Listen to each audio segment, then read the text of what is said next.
Dakota land where the skies are wide and the freedom stands, with a Bible in my hand and a prayer in my heart, living this life where the wild plays its part.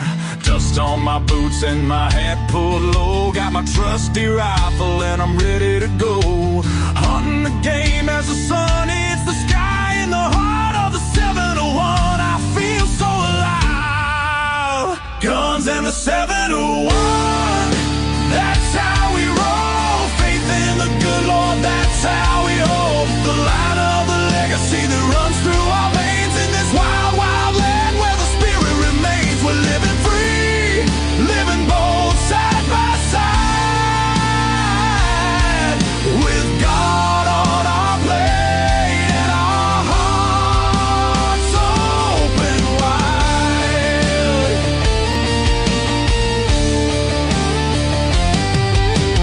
Ranch in the fields, the cattle run free, with a purpose so strong, it's our grand legacy. The rivers run deep as we cast out our lines, fish in the waters where the North Star shines. Got the warmth of the sun with the chill of the night, with every shot fired we're ready to fight for the freedom we cherish. The second is true, with family beside us we stand through and through. Guns in the 701, that's how we roll. Faith in the good Lord, that's how we hold the line of the legacy that runs through our veins. In this wild, wild land where the spirit remains, we're living free, living bold side by side, with God on our plate and our hearts open wide.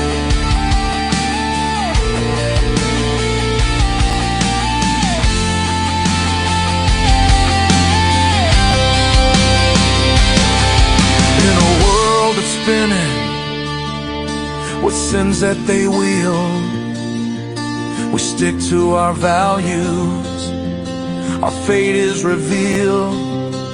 With the word as our guide, we tread on the earth, a community built from the love, not the curse. Raising our voices, singing loud through the night, for God and our freedom, we'll continue the fight. Let the rifles ring out, let the spirits align, in North Dakota's embrace, our souls intertwine.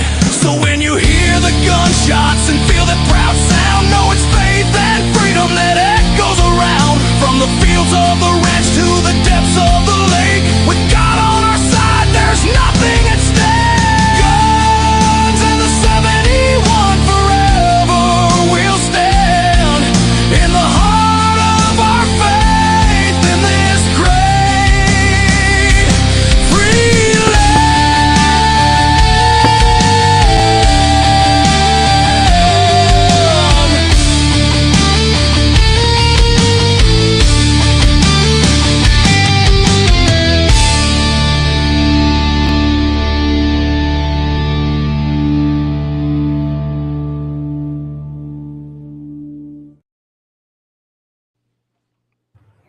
All right. Are we there, Michael? I am here. Can you hear me? I can. I got to click this out here. I had to change my whole setup here, so we should be good. There you Well, are. we made a brand new song here a while ago. I did, and I was getting dinged like you guys were for copyright crap. Uh-huh. And I went and AI generated one. Pretty good, I thought. Pretty slick. I liked it. It did what I wanted it to do. So, hey, everybody, good evening. Welcome to everybody. Everyone's still kind of logging in there. Numbers looking good. Twitter, hey, if you're over there, go ahead and share it with everybody. That's how they build a number over there on Twitter. And we cannot see that number here anymore. So I'm monitoring it separately. So go ahead and take a look at that. Share it. put it in your chat messages and your messaging part of X. I'm not that familiar with X, but I know that it's a pretty good outlet for us. I want to start everything like I do every single evening anymore. I do two things now. I say a small prayer, and I also do the Second Amendment. So let's start with a quick prayer. Lord, thank you for just a wonderful week this week. We had pretty good weather. Yes, it's been cold, but nobody is going without food here. There's nobody going out without heat, without shelter in our lives. And we thank you each and every day for those blessings that you have given to us. Everything is yours, Lord, and we should give praise to you for that each and every day. Please let us use it to your will and for your pleasing. Only you know our path, and we are ready to follow. In your name we pray. Amen. All right. Well, Michael. Yes, sir. To introduce you, would you like the honor of doing the Second Amendment? Yes. Can you read it? I guess there. Yeah. Unfortunately, I have it mostly memorized anyway. Yeah. A well-regulated militia being necessary to the security of a free state, the right of the people to keep and bear arms shall not be infringed. Amen. Amen. And like the governor always says, he goes, you know, the right of the people, comma. He says the commas are important. Yeah.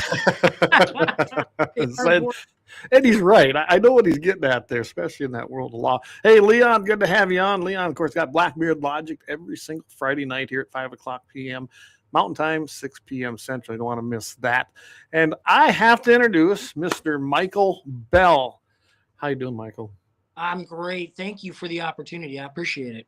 Oh, my pleasure. And I've been on your program. Me and Jamie both have been on your program many times. Mainstays. Yeah, we tried to do it. You know, for a while there, I just couldn't, unfortunately. But we're back on track. I'm usually there every single Monday, usually the first Monday, unless we have to change it. And as you reminded me, I didn't even realize next Monday is the first Monday. So I will see you in studio on Monday morning next week on Dakota Mornings. So appreciate that. It's my producer, Magic Sam, had to remind me earlier this afternoon. So okay, yeah, I was like, next week, really, me? Oh, that's right. It's the first Monday of the month. I see January just went, it's gone. Yeah, and you know, I think a little background on how that came about. Yeah. He mentioned previously that you and Jamie had been on Dakota Mornings a number of times. You were my go-to guys, not only for all things Second Amendment, but really all things liberty. And I deeply appreciated it. And I just decided that we always seem to run out of time before we got to, you know, the weighty topical issues of the day. And so I opted, you know, and I'm blessed. I don't have to get approval from anybody. I opted to dedicate an entire show once a month to you and Jamie, and I really appreciate the heaviness with which you guys talk about freedoms, liberty, and that which we enjoy here in the United States. Yeah, and yeah, that's kind of how we were kind of just on there whenever. But yeah, and you asked, hey, why don't we just do this? Then I think we started out with an hour, and then we're like, let's just do 2 hours. Yeah, that's exactly how that went. And you know, yeah, and I'm really blessed. I don't have to get authorization from anybody, thankfully. We appreciate it. I mean, think about it. I don't really hear any other radio stations or podcasts locally that focus on Second Amendment. You know, firearms, maybe instruction, that kind. There's hunting shows out there. Yep. But there was nothing focused. What's that? I am not a hunter, but I'm a lifetime member of the NRA. So. Oh yeah, I have too, and yeah, I'm going to be. And we'll probably carry some of that over on Monday. I know I'm going to be now having a little report about NRA and them versing and suing the NRA Foundation, some of the fallout on that coming up Friday on Todd's show. But that's a pretty short segment, so I know we're gonna probably have to carry that over on Monday because it's kind of interesting, and I know exactly what's going on because I've been there.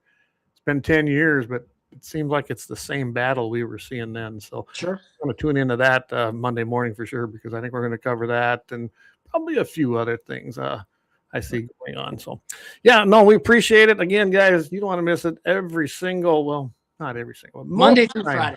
Yeah, Monday through Friday, Dakota Mornings, and we try to be on there. I do it every single Monday, the first one of the month. And yeah, that's next week.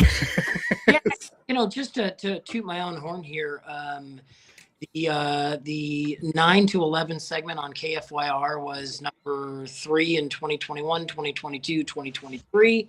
Since I've taken over, it's been number 1 every day since then. So we have the most listeners, the highest market share, and the most revenue generated by a long margin. Good deal. I mean, I know that there was a lot. Well, as we know, anytime there's a change that takes place, there's always controversy. There's always different things. Oh, look at there. There's one of our from Kick. We're getting, you get the spam everywhere. You know how that goes. Sure. I'm going to go and nix them. There we go. They shouldn't be able to comment no more. Anyway, anytime there's change, and Daryl moved over into the afternoon. I think that's been a good fit. To me, KFYR has probably got one of the best, all day talk radio segments around, really, in all honesty. Yeah. I mean, I couldn't agree more. It's Todd first, and then me, and then Clay and Buck.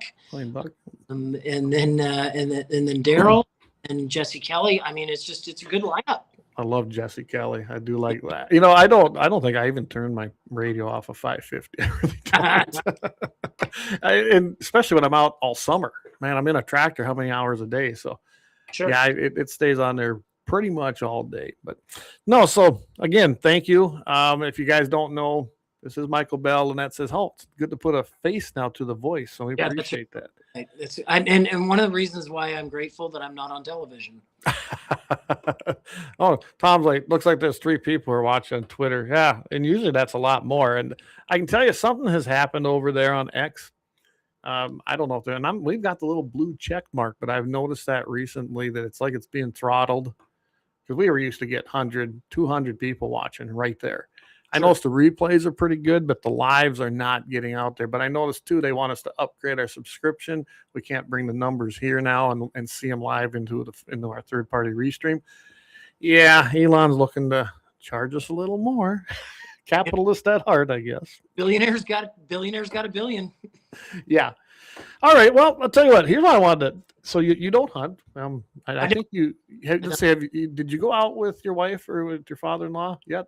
I have not. I've been with actually the chairman of the NRCC, Richard Hudson, took me out some years ago. We had a great time. We drank a lot of corn liquor, a lot of John Barley. We didn't sniff anything, but we had a good time. Yeah, that'll happen. That'll definitely happen. So if you're watching that video in the intro, that was me and my buddy Johnson hunting ducks out in Montana. That we had a blast out there, literally hunting ducks and geese, and that was probably that was a very fun trip. My boys were too young to go then, so I didn't get to take them on that one. But we spent 4 days out there on that river, built that blind out of whatever was laying around, and we had a good time shooting ducks and geese. And I can tell you, I'm still not a fan of eating ducks and geese, but if you grind them up and put them together and throw them in sticks and sausage, they're fine. I have a question for you, and I've asked a million people this question. Pheasant. Yes.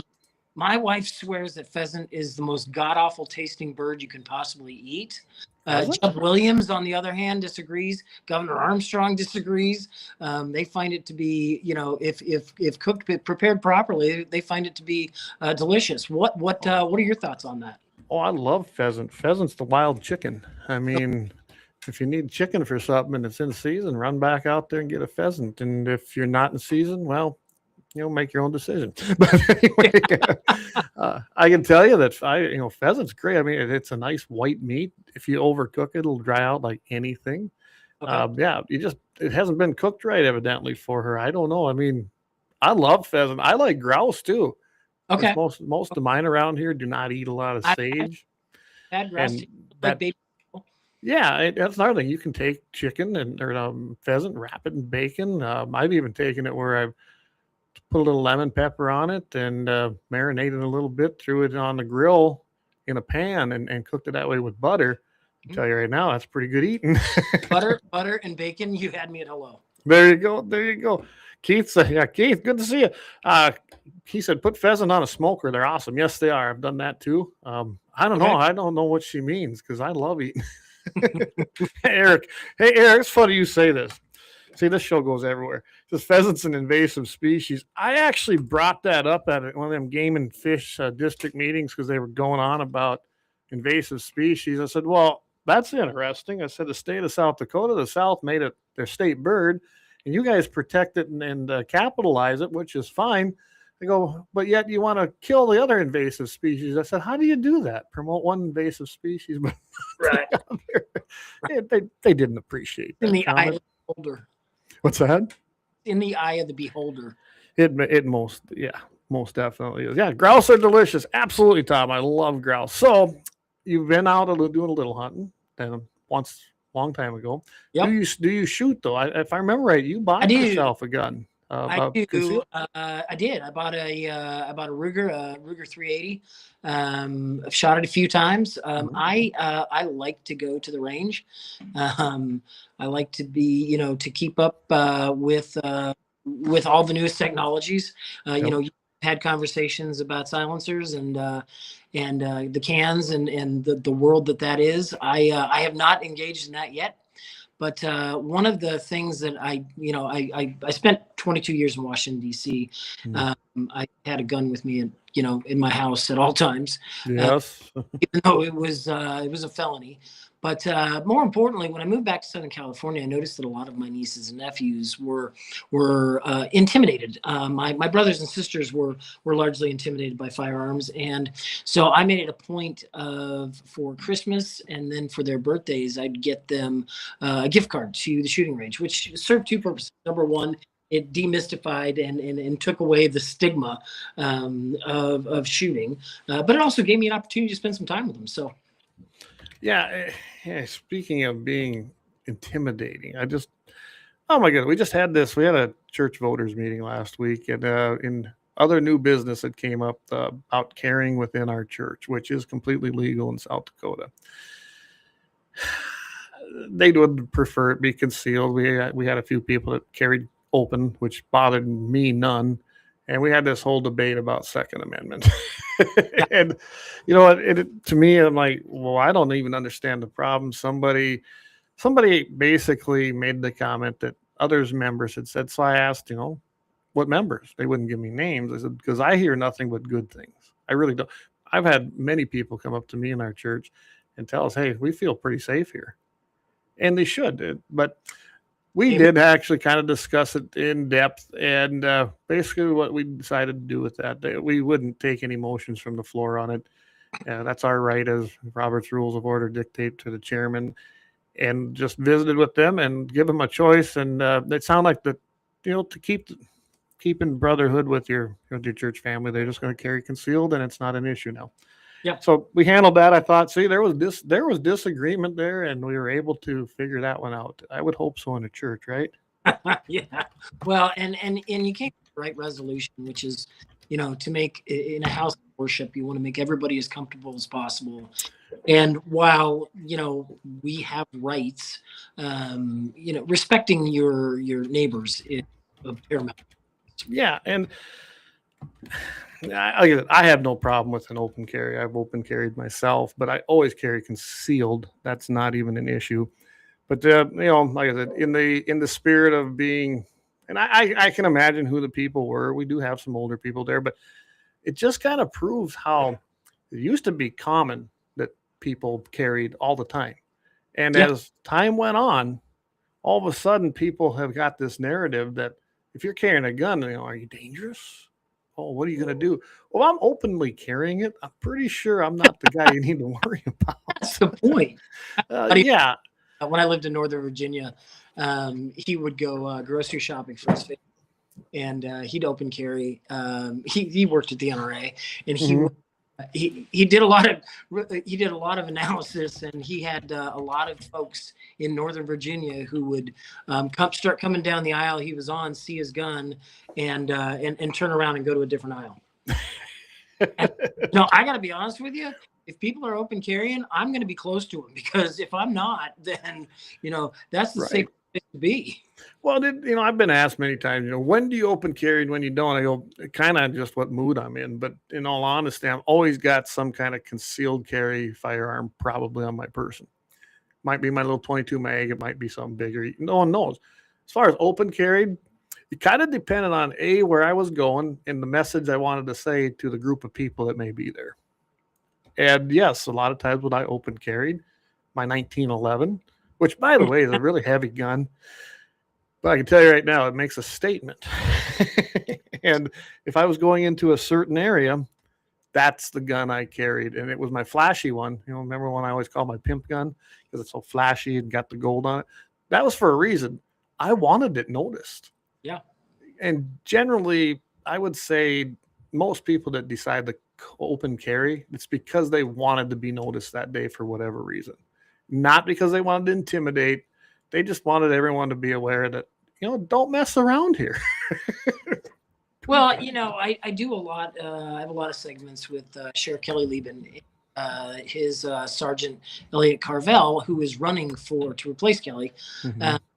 And I was pulling up the same time that Sergeant Carvel was pulling up, and he was putting his piece in his back car.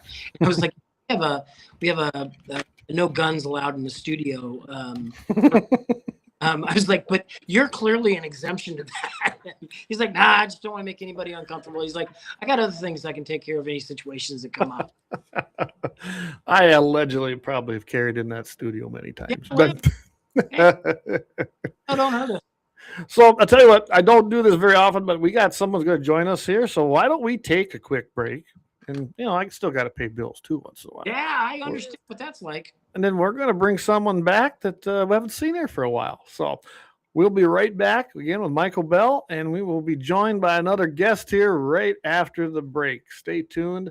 And thanks again for powering this Lauer Auto Repair. They've been with us from the beginning. You want to get down there to 309 South Washington and hit up Axe, and them guys will get you tuned up just right. See you right now, right back here after this break.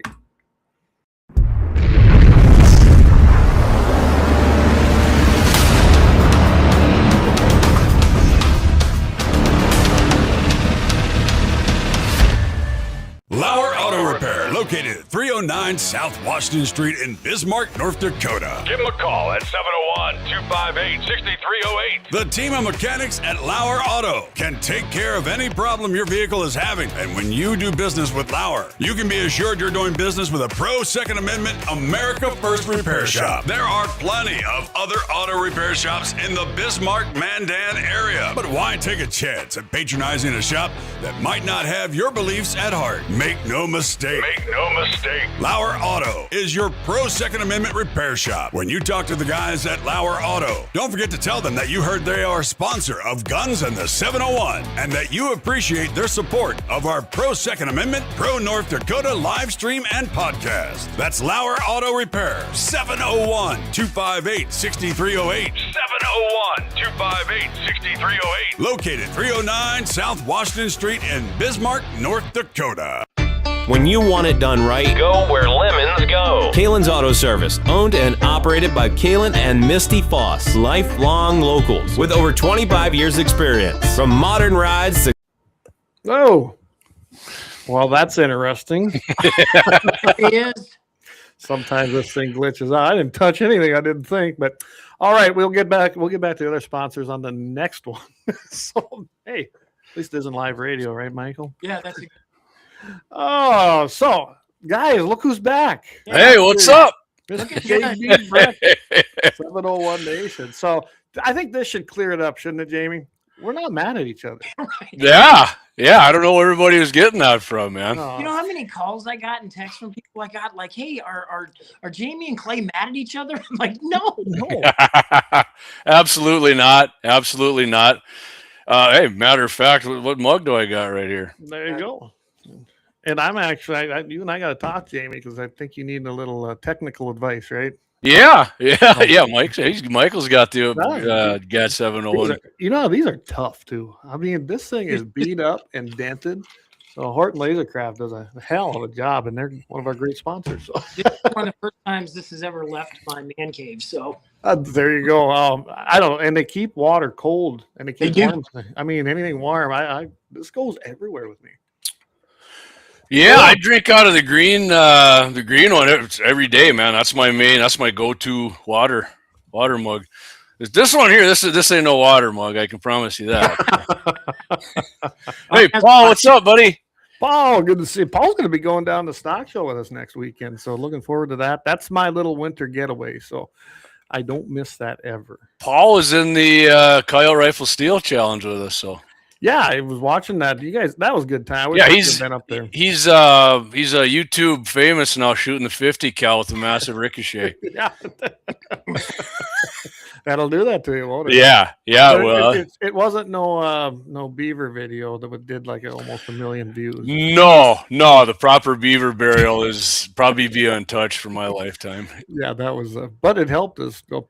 Hey, Kelly, his open carry changes people's attitude without any words said. That's right. That's Kelly Chase over there. He's over in that Valley City area. A good friend here. He's one of the guys that took one of them nice bucks off my place. So, just if you're wondering, that's how I know him.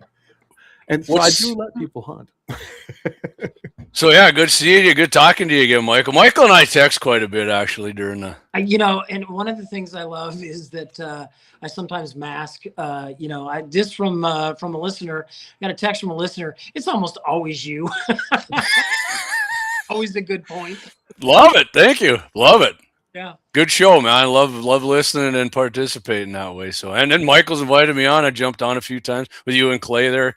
Was that a couple weeks ago? Yeah, I think it was a couple weeks ago. Yeah, absolutely. It's like I said, we're not mad at each other. In fact, I plan to go pheasant hunting next year, and hopefully no more absolutely. I mean, that was why we could make it this year. Give Mike that. You shoot shotgun yet with your shoulder, Michael, or not? I have not. Well, by October, you ought to be healed up, and our farm's not too far from you. It's been a couple of years, but I'm itching to get back on. Yeah, well, you had get in the pickup or the car and head 14 miles west there on 200, and then a couple miles north, and you'll be right where you need to be. This is why I married my wife. I went to my in-laws' ranch for the first time. This was some years ago. My father-in-law and my mother-in-law have about 30 rifles and shotguns just stacked in various places through the house. I looked at him and I was like, "This beautiful." And he's like, every one of them is loaded and ready to roll. That's right. They're not just, they aren't loaded. I mean, that's then when I moved, that's when I got married. I moved into the house and there's like 4 rifles in various closets. I was like, this is like, I freaking love this. Oh, yeah. A lot of people are uncomfortable with that, man. If I see that, I'm like, hey, what kind of rifle is that? Can I see that? I don't. Yeah. Exactly. I've always been that way. Even like a lot of people say they're scared of, when I see cops in schools, and I mean, even when I was in high school and I wasn't a gun nut like I am now, but I was like, God, I wonder what kind of pistol these guys. I usually had revolvers back then. Sure. Or, but I was always curious when I'd see law enforcement, a sheriff or whatever, or what kind of gun they had. And, pull somebody over with my grandparents hunting with them, or my dad or my uncles, and somebody'd have a gun. I was always eyeballing what kind of rifle or shotgun they had too. I love them. People are scared of them. I don't understand that. So Keith O'Donnell, he chimed in. He says, "Sounds like my dad's place." Oh, that's no kidding. He lives just south of me here in Morristown. Trust me. Yeah, he's got a few. I don't have any. I don't even know. No, not at all. Well, what did Kelly Armstrong tell us one time? He owns a part of about 12,000 guns. Man, I used to have quite a few more, and I'd open my safes up all the time, and I just don't shoot these, man. And not that I don't. I still have. Honestly, I couldn't give you an accurate count. Somewhere between 10 and 20, probably. But I mean, there's one that I shoot most often than anything else, and which I actually bought a new can for it today. So I just ordered 2 new cans too. I mean, no, there's no $200 tax stamp, man. I got them through our sponsor, Little Angry Man Arms. So now I'm going to have to go through the headache to bring them in North Dakota to an FFL dealer up here. But see how dedicated I am to support my sponsor. Well, coincidentally, my favorite rifle I bought a Little Angry Man. It's a Gen 1 Ruger Predator. John does a great job down there. Yeah. Oh, absolutely. Absolutely. Oh, we lost. Sorry, Michael. I missed you. What'd you say? Yeah. Oh, what happened here? Did you hit your mute? He's not muted. We lost your audio, Michael. It must be something on his phone. It's not muted here. Uh-oh. Michael, if you can hear us, go ahead and just click out and see if you can click back in. Maybe it'll reset. I don't know, unless you can see it on your machine there. Yeah, I don't know what happened there. Anyway, wow, I got a lot clearer when two people did. Yeah. Yeah, I got my favorite hat back today. I see that. It was the logo got screwed up on it. Look, Yeah. we Can we hear you? there we go. Yeah. Can you You're hear me? back. Yes. I don't know Oh, what sweet. happened. Boy, me without a microphone, that's dangerous. Yeah. You know, some people were probably clapping. Yeah, right. Get Bell off. So, hey, I don't know if you've been watching, but or see the comments, Michael, but you do have fans here. So, No, I can't see the comments. It's a little too yeah, long. there were several here. That There yep, I There don't we miss you. go. Hey, there you go. See him now. So yeah, All right. so we were talking pretty much concealed carry guns, and I carry different ones. I know Hey, Jamie before we get there, Leon posted Brent, up. I would love to meet that gentleman. Leon, we could make that happen probably. Yeah. Leon would probably be more than happy to come on your show, actually. I Yeah, have no doubt. I would love that. If he wants to join you on Monday, that would be great. Leon, you heard it. There's the invite. If you want, if you can on Monday, there you go, man. Why would you say no to the #1 show in the upper Midwest, right, Michael? Yeah, in the state. And on one of the biggest radio stations in The the terrestrial Midwest. reach of KFYR is staggering. The 300 Win Mag of radio. Yeah, I like that. I like that. Oh, there you go. Leon says, "Let's do it." Sounds good. So that will be at 9:00 a.m.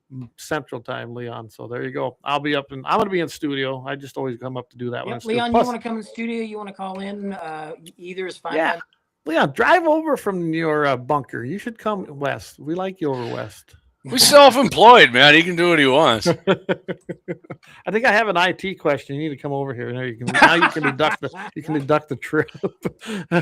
So I heard you guys talking about pistols. You got a Ruger 380 security, right, Michael? I do. Yeah, I got the same thing you got. Then it's right next to me here. So Yours I a have 9, it, right, Jamie? I have it No. in my bedroom in my Armstrong for Governor ammo can. There you go. I went down to this 380 from my 9s for the smaller frame because of the wrist issue there. I still have my full size 9, and when I carry every day, it's the Ruger LCP semi-auto 22 rimfire.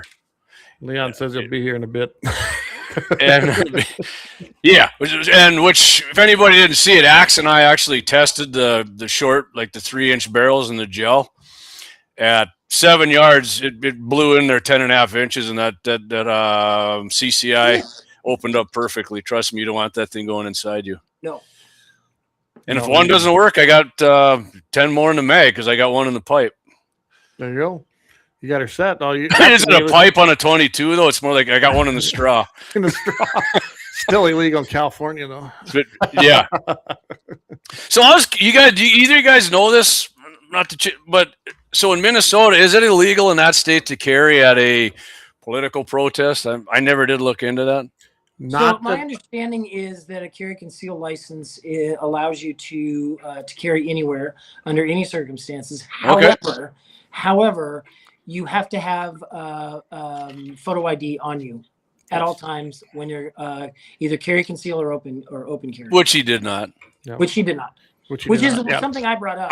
That I find to be the most dangerous is that he remembered two extra magazines. I don't know a 2A supporter who isn't adamant about carrying ID with them all the time. Yeah, I do. I mean, when I'm on the farm, I don't give a crap. But when I'm out, when you're on your property, it doesn't matter. I guess I don't around here, but when I'm out and about, well, generally I drove there, so I can have it anyway. So it's always on. I find that most bothersome. So you guys saw the video that came out a couple hours ago of him the previous week, right? Yeah. Yeah, where he was agitating him. Yeah, agitating shit. He kicked the goddamn tail light out of the taxpayer-funded vehicle. Yep. Public destruction of public. Well, he spit on him first. First, he spit on him. The damn window, I think, was open. He spit on him through the window. Here's what I find interesting. From the beginning has always been that this was suicide by cop. It could have been. All I know is what I learned that about Minnesota and being able to carry. Their carry law is actually better than North Dakota's when it comes to public gathering. That's really. Yes. Really? You're not supposed to carry at a public gathering in North Dakota. Gee, Tim Walls is pro gun. Yeah. just needs to figure out how to use it now. And we've always talked we need to change the way that that's worded in North Dakota, but we've made a lot of strides over the past few years, and the wheels of bureaucracy move very, very slow. And I understand that, so that maybe this next session we can do something. So I know that there's a prohibition from carrying in the legislative chamber, and I know probably 10 of them off the top of my head, legislators who conceal carry. Yeah, I can probably name that many too. I'm grateful for that. I'm glad they do that, and well, I know the governor's office has some self-defense freedom rods in there. So, real quick, One Shot Cap asks, "How do you guys like your 380?" Cap, I love mine. If you missed it, I think early summer there, Dougie and I did a video with mine, and I've let women and 7th, 8th grade boys shoot mine. They were right on the beans with that thing too. Got a little I love the weight, the balance. Yeah. The balance is just it can't be beat for my money. And the same thing goes for this for the 380 out of the Ruger, out of this size barrel. Axe and I tested that. We were at 10 yards, I think. And through, because if you go through G material, them hollow points don't open. Complete bullshit. We blasted them through there, and them babies penetrated 10, 11 inches. So yeah. JD, I understood every word you said, and I'm still trying to put it all together.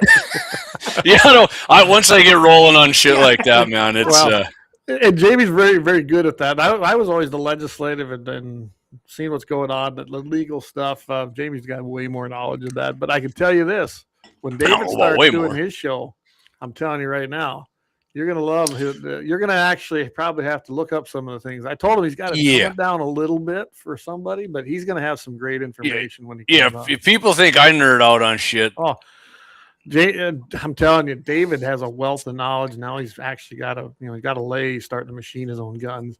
Yeah, and, that's gonna be called 701 Marksman, and you're not gonna want to miss that. That's gonna be a great program every month. So so you guys, you notice. I don't know if you guys notice this, but I've been noticing it here since Trump came out and said you can't carry at these, and Kash Patel and Kristi Noem said it, and I can't remember one of the other people in Bissett about carrying there. Now Trump, to even on some people to the right, like Trump, see, I knew it. He's anti-gun. He's coming. I got trolling leftist turds on social media telling me that Trump's coming to take my guns, TikTok MFer and all this crap. And New York actually, I before I came on, I was going to bring this to the game with you, but I spaced it out. New York actually voted down some gun control today, and I'm like, we are in freaking bizarro world. They did. Wow, I haven't even been. Yeah, do you know which one that was, Michael? I don't, but I know that there was, since Mamdani became mayor of New York City, which is the population center point of New York, of course. But there is a massive difference between New York City and upstate New York. And the personalities and the character reflects that dramatically, and they seem to be having some success, and they've gained some momentum in some realistic common sense gun possession types of situations. So Trump's never really, like Clay and I talked about this before somewhat.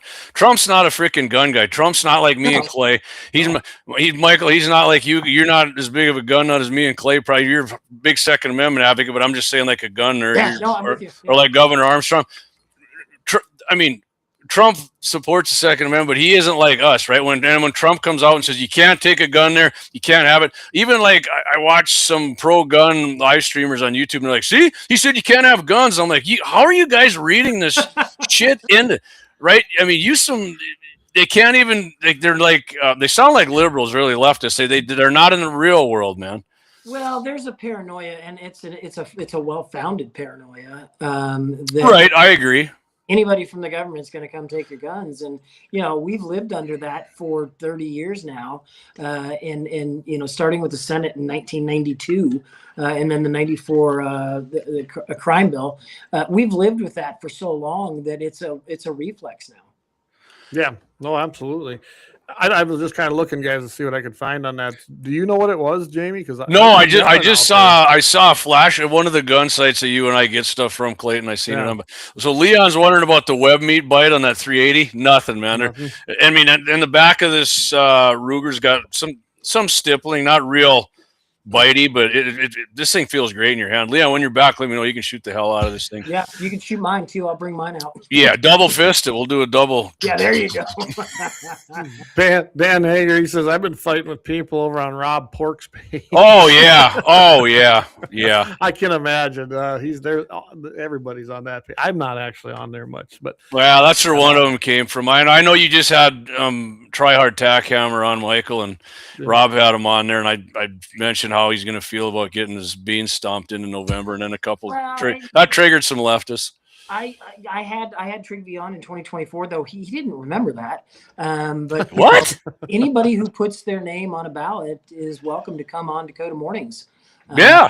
Clay and I have said that on here. We've always had that. I have nothing but a deep and abiding respect for people who put their name on a ballot, and they get an opportunity to come on and talk about what they're for and their priorities. And I'm gonna stick to that.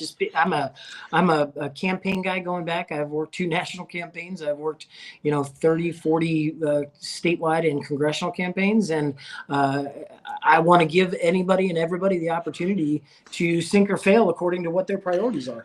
Oh, and we've done the same thing here. I mean, how many times do we invite anybody and anyone that wanted to come on here? Now, I think we've actually threw it out there at one point, right? Clay to Porthole and Tracy Potter, who I can say what he said on here, but I think I did once. But there's a lot of you got a great screenshot. Yeah, I got a great screenshot that's never going away. You can say it. Mean things to you.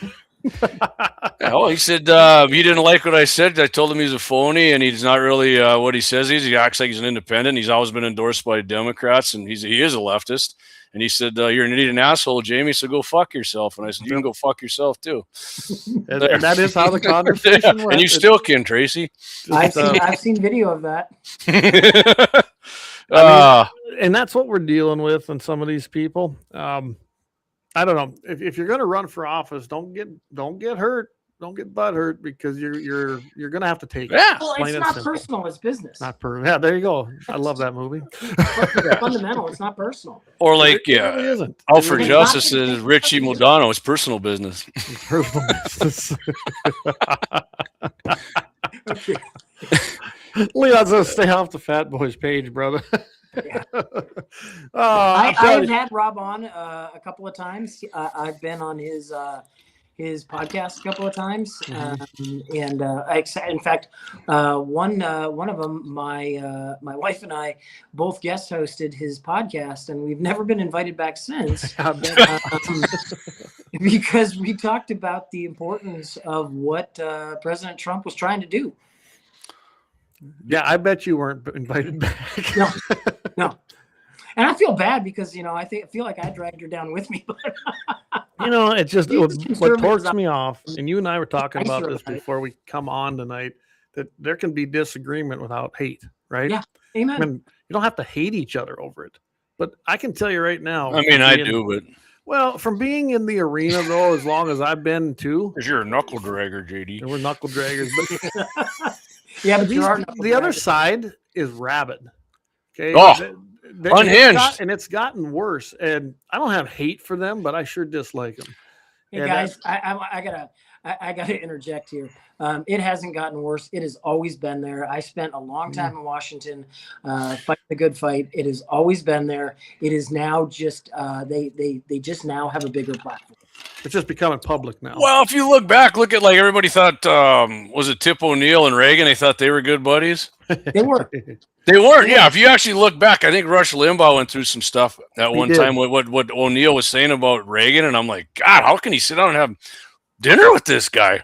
Saying there's, it was like Michael said, it was there, man. It's just there's a platform out now to do it, right? Well, and I go back to this story. One of my first couple of years in Washington, Bob Livingston was the chairman of the House Appropriations Committee. Maxine Waters was, and there was a discussion. If they pumping gasoline, get in their face. They would go up and they would trash each other, and they would characterize each other as negatively as they could, and then they go back and they'd sit down and they'd share. They were sharing pictures. I was watching from the gallery. They're sharing pictures of their grandkids having a grand old time, and then one of them would get up and trash the other side, and so this is kind of like how it's supposed to be. This is what I learned it was supposed to be. It's not personal, it's business. Well, I think we had statesmen then. Okay. Yeah. Well, I think we have a lot of statesmen now. We do, but in today's world where it's a 5-second, everybody's got a camera, can put it and post it, boom, we're seeing a lot of the bad stuff probably more than what we used to see. And I take a little bit different take on that. I really like the ubiquity of social media and the immediacy of social media because it's leveled the playing field. And I say on the show all the time that keep leaving comments, keep putting comments out there. I read them like the comics. I read them like the funny papers because I enjoy it. I enjoy the back and forth, and I really, really get a kick out of that. It's the first thing I read when somebody posts something somewhat controversial. I don't even read the entire post. I go right to the comments. So I'm going to put one up here from Dan Brown. Yeah, I was just going to ask you to put that back up. I really do have a lot of Michael, I kind of sent you a text about this when you had him on, but go ahead, Clay. He said that Hammer needs to be asked how he can reconcile his military oath to protect and defend the U.S. Constitution, and then his party's attack on the Second Amendment. Don't support it now. And that's a fair statement because not just a second. Yeah, not just a Second Amendment, but when it comes to the Second, Democrat Party is not pro-Second Amendment. They are anti-Second Amendment, and it's clear in their platform. So yeah, party platform, the federal party platform. This is a bigger issue than just the Second Amendment.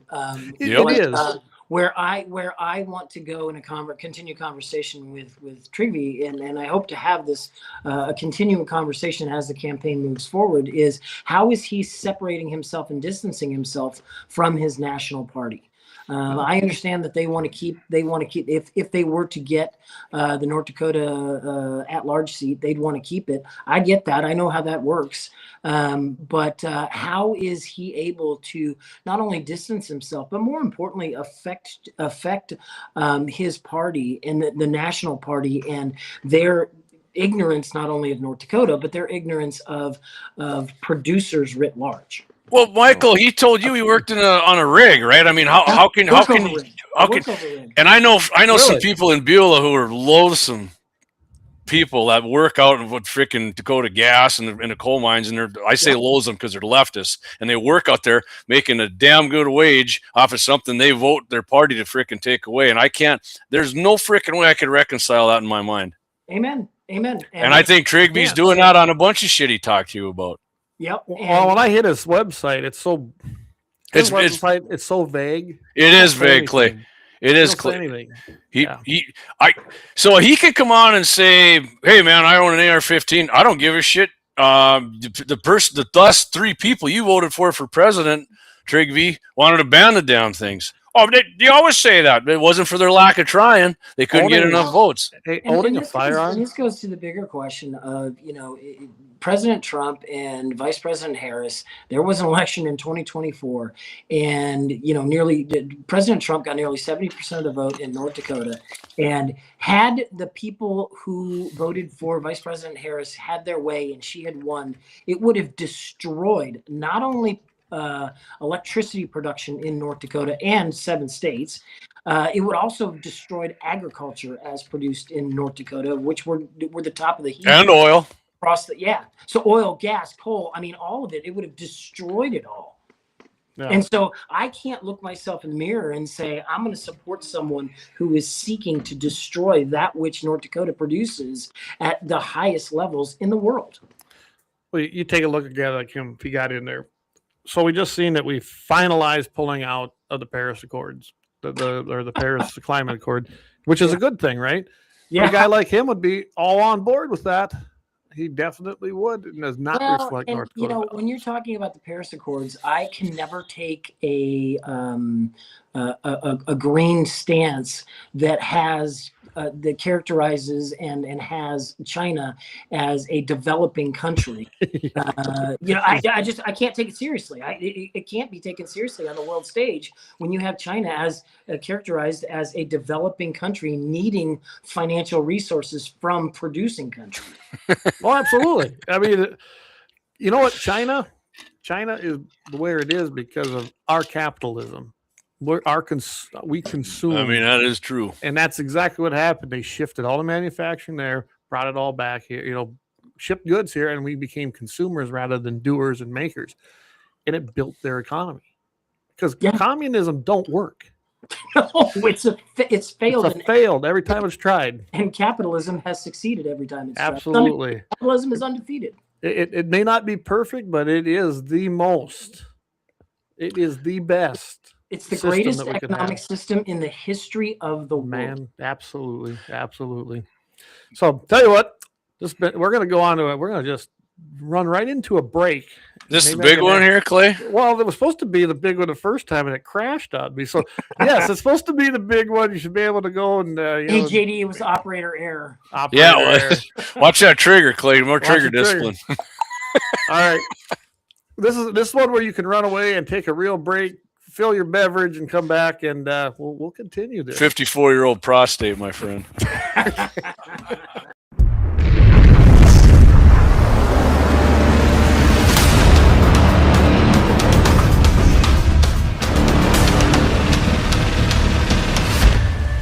Lauer Auto Repair, located at 309 South Washington Street in Bismarck, North Dakota. Give them a call at 701-258-6308. The team of mechanics at Lauer Auto can take care of any problem your vehicle is having. And when you do business with Lauer, you can be assured you're doing business with a pro Second Amendment America First repair shop. There are plenty of other auto repair shops in the Bismarck-Mandan area. But why take a chance at patronizing a shop that might not have your beliefs at heart? Make no mistake.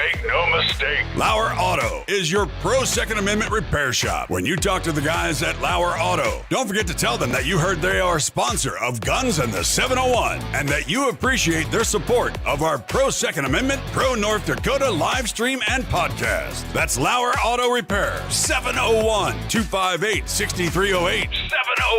701-258-6308. Located 309 South Washington Street in Bismarck, North Dakota. When you want it done right, go where lemons go. Kalon's Auto Service, owned and operated by Kalon and Misty Foss, lifelong locals with over 25 years experience. From modern rides to classic restorations, they can handle it all. Top quality work, fair price, and honest hometown values. Located just one block south of Highway 12 on 6th Avenue West in Lemmon. Kalon's Auto Service, serving you with all your auto repair needs.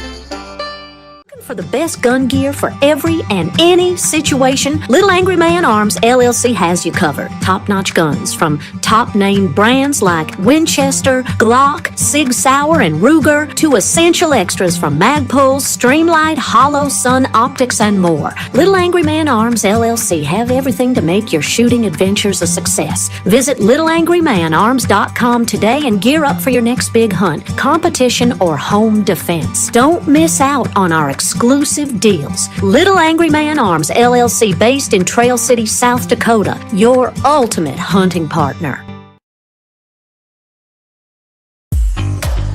At Horton LaserCraft, we believe in the power of personalization. Whether it's a cherished memory, a special occasion, or a unique gift, our custom laser engraving brings your vision to life. Our expert craftsmen and state-of-the-art technology ensure every piece is a work of art.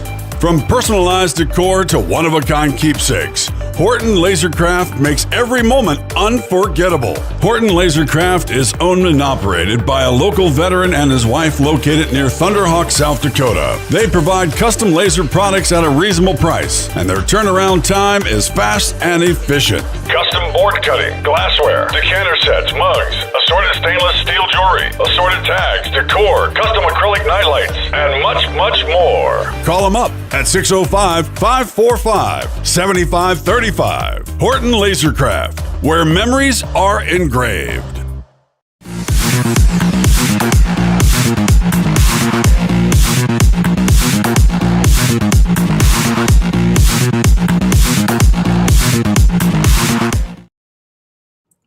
All right, welcome back, everybody. Guns of the 701 Network. And by the way, don't forget, Friday morning, Mitchell in the morning, 7:15 Mountain, 8:15 Central. I join Todd Mitchell for another great segment there, as I do every single Friday. And then Leon Francis follows up.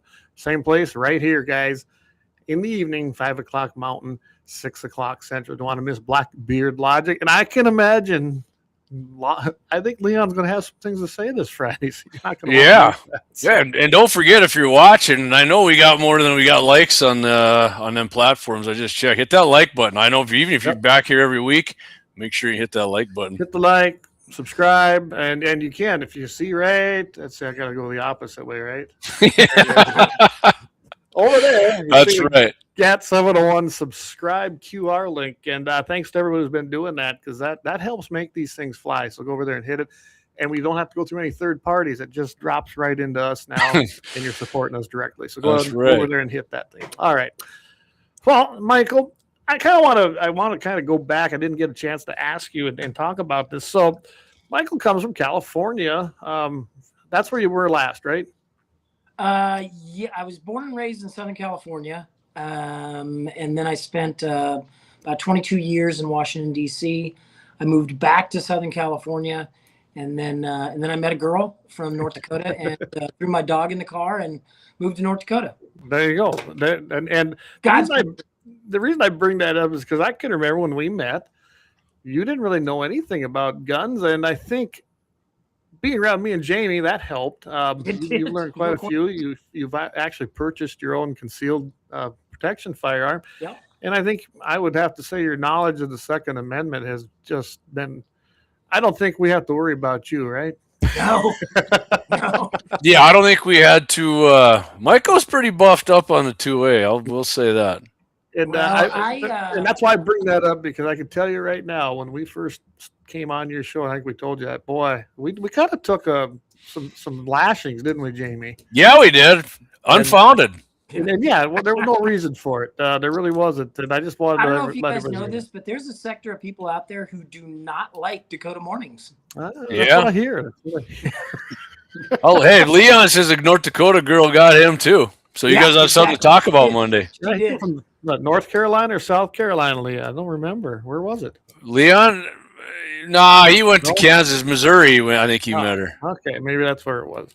That's what happens in North Dakota. Girls go out there and then they reel in these guys and bring them out. Yep. Exactly right. But I mean, just to give you a little bit more background. Yeah. I did some work early in my career in Washington with the NRA. I did some work later in my career with the NRA. I been to headquarters, been to the shooting range. I actually had a couple of dates. I love that shooting range, which was delightful. And my feeling on the Second Amendment has been consistent for about 40 years. Yep. I don't see any reason to waver from it. No. I've read the Federalist Papers a dozen times, and I love updating myself as I, every 4 years or so, I try to reread them. And, they're pretty clear in the Federalist Papers about what the intention was of the Second Amendment. It wasn't for a militia. It was to. Hold on, I'm a militia sergeant here. Yeah, it was. What's that? I said, hold on a minute. I'm a militia sergeant here. Yes, it was.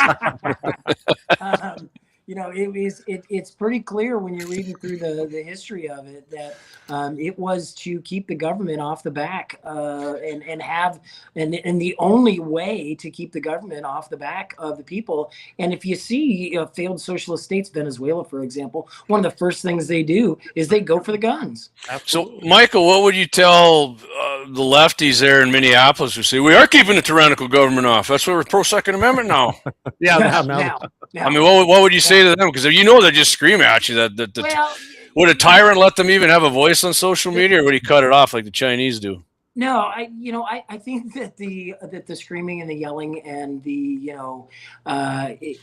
it comes from fear. And the Second Amendment has proven very clearly that gun owners and those who possess guns are some of the most responsible human beings on the planet, and they always have been, and they always will be. It's it's akin to the story of the person who does not want to go to war the most are the generals. The generals Right. are the last people who want to go to war because they've seen it and they know what happens. Well, and like you said, gun owners are the most responsible people. They really are. Yeah. And they always come after us, though. It's just, I'm always amazed when I run into the other side, and they think we're the problem. And when you give them lots of facts, they don't want to hear facts. It isn't going to do any good to give them facts because they're not listening. They have it in their mind, and like I said, they yell, they scream you down. Some don't, a lot do. We're not the problem. If we were the problem, liberals wouldn't exist. Well, I mean, it's that Right. simple. Well, If one of we the truly were the people they said we are, or if Trump is who they say he is, a Nazi, Yeah. did they realize there wouldn't be nobody left on the Minnesota streets because they would have been disappeared? That's just by now. going. Oh, that's where it's headed, Clay. That's where it's headed if we don't take the midterms. President Trump being characterized as a Nazi, maybe the only Nazi who has ever gotten 4 standing ovations in Bailey Nesset. Yeah, and not only that, he's the only Nazi who they tried to kill twice, and he didn't take revenge on him. But I want to get back to you a second about the formational stuff, and that is, America's First Freedom, the NRA's magazine publication. Reading Love it that. Which, by the way, you're going to be able to get it digitally now. But yeah, I already did. and I love to read the section on those who defended their liberty, their safety, their freedoms. Happy ending Chronicle. And I freaking love that. It's what I go to first. It's what I read extensively, and I love hearing those stories. yeah, that's it, and that's what it's about. The armed citizen. And I hope to God I'm never in that situation, but there's a part of me that kind of wants to make that. So I've been fortunate. I've told this story many times. I've only had to draw my self-defense firearm. It actually used to be 2, but it's been 3 times now, but I've never had to fire it.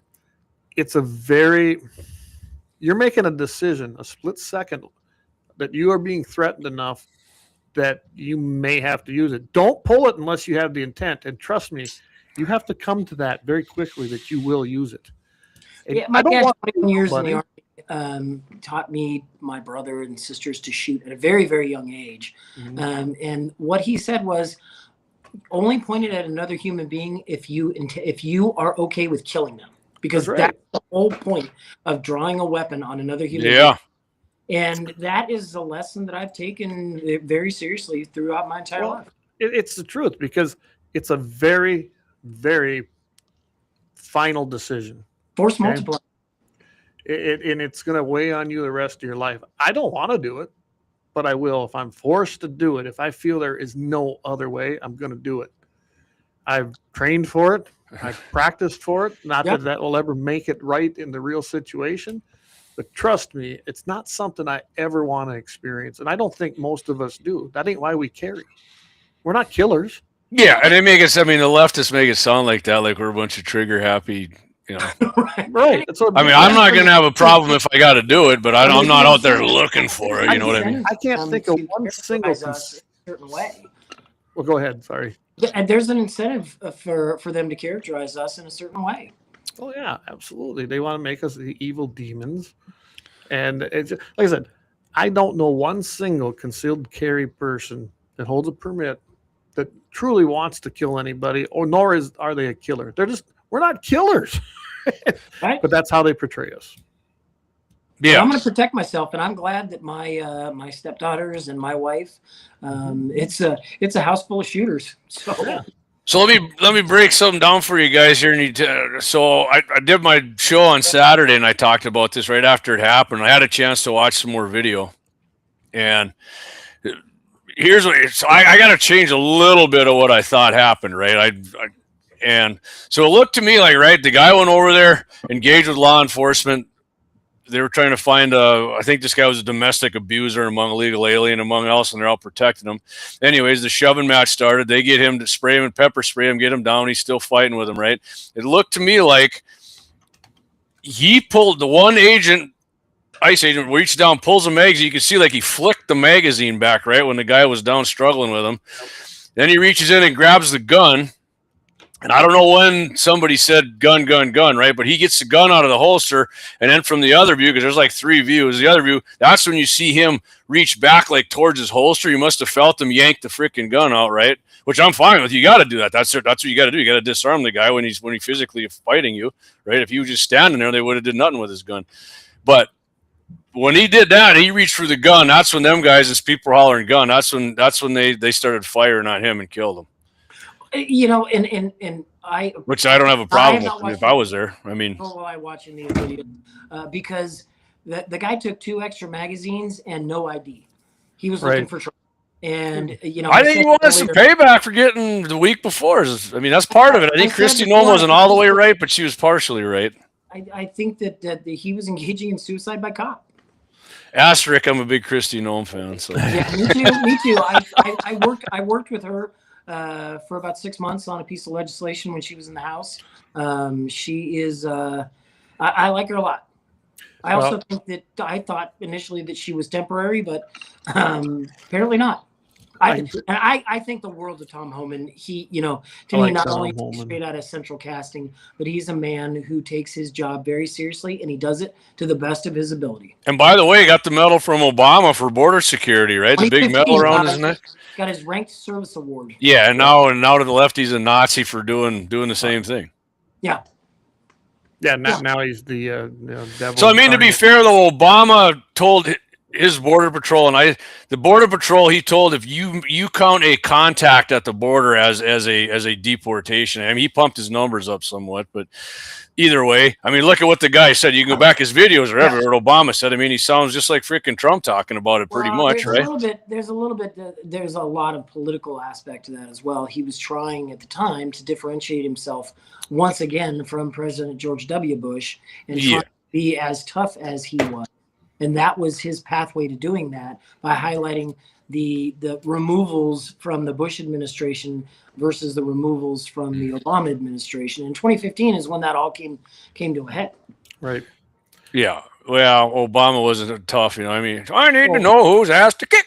Nobody believed that when he said that. I mean, I never believed for a minute that Obama's tough. That's the lowest T-man I think I've probably met. I don't know. Maybe not the lowest, but it's pretty down there. I don't have any. I have no respect for that man whatsoever. Yeah, Leon said it too. Clinton sounded like Trump back in Clinton, Hillary. Hell, Chuck Schumer, for God's sake, did. Yeah, Clinton. My goodness, Clinton today. You know, from when you compare him to when he was president, kind of looks like a moderate compared to today's left. I don't think they really even want him in their party anymore because he doesn't align with them. Almost all respect for the Democrat Party when he made his affair. He lied about it on national television. He lied about it to his cabinet, and not one member of his cabinet ever resigned.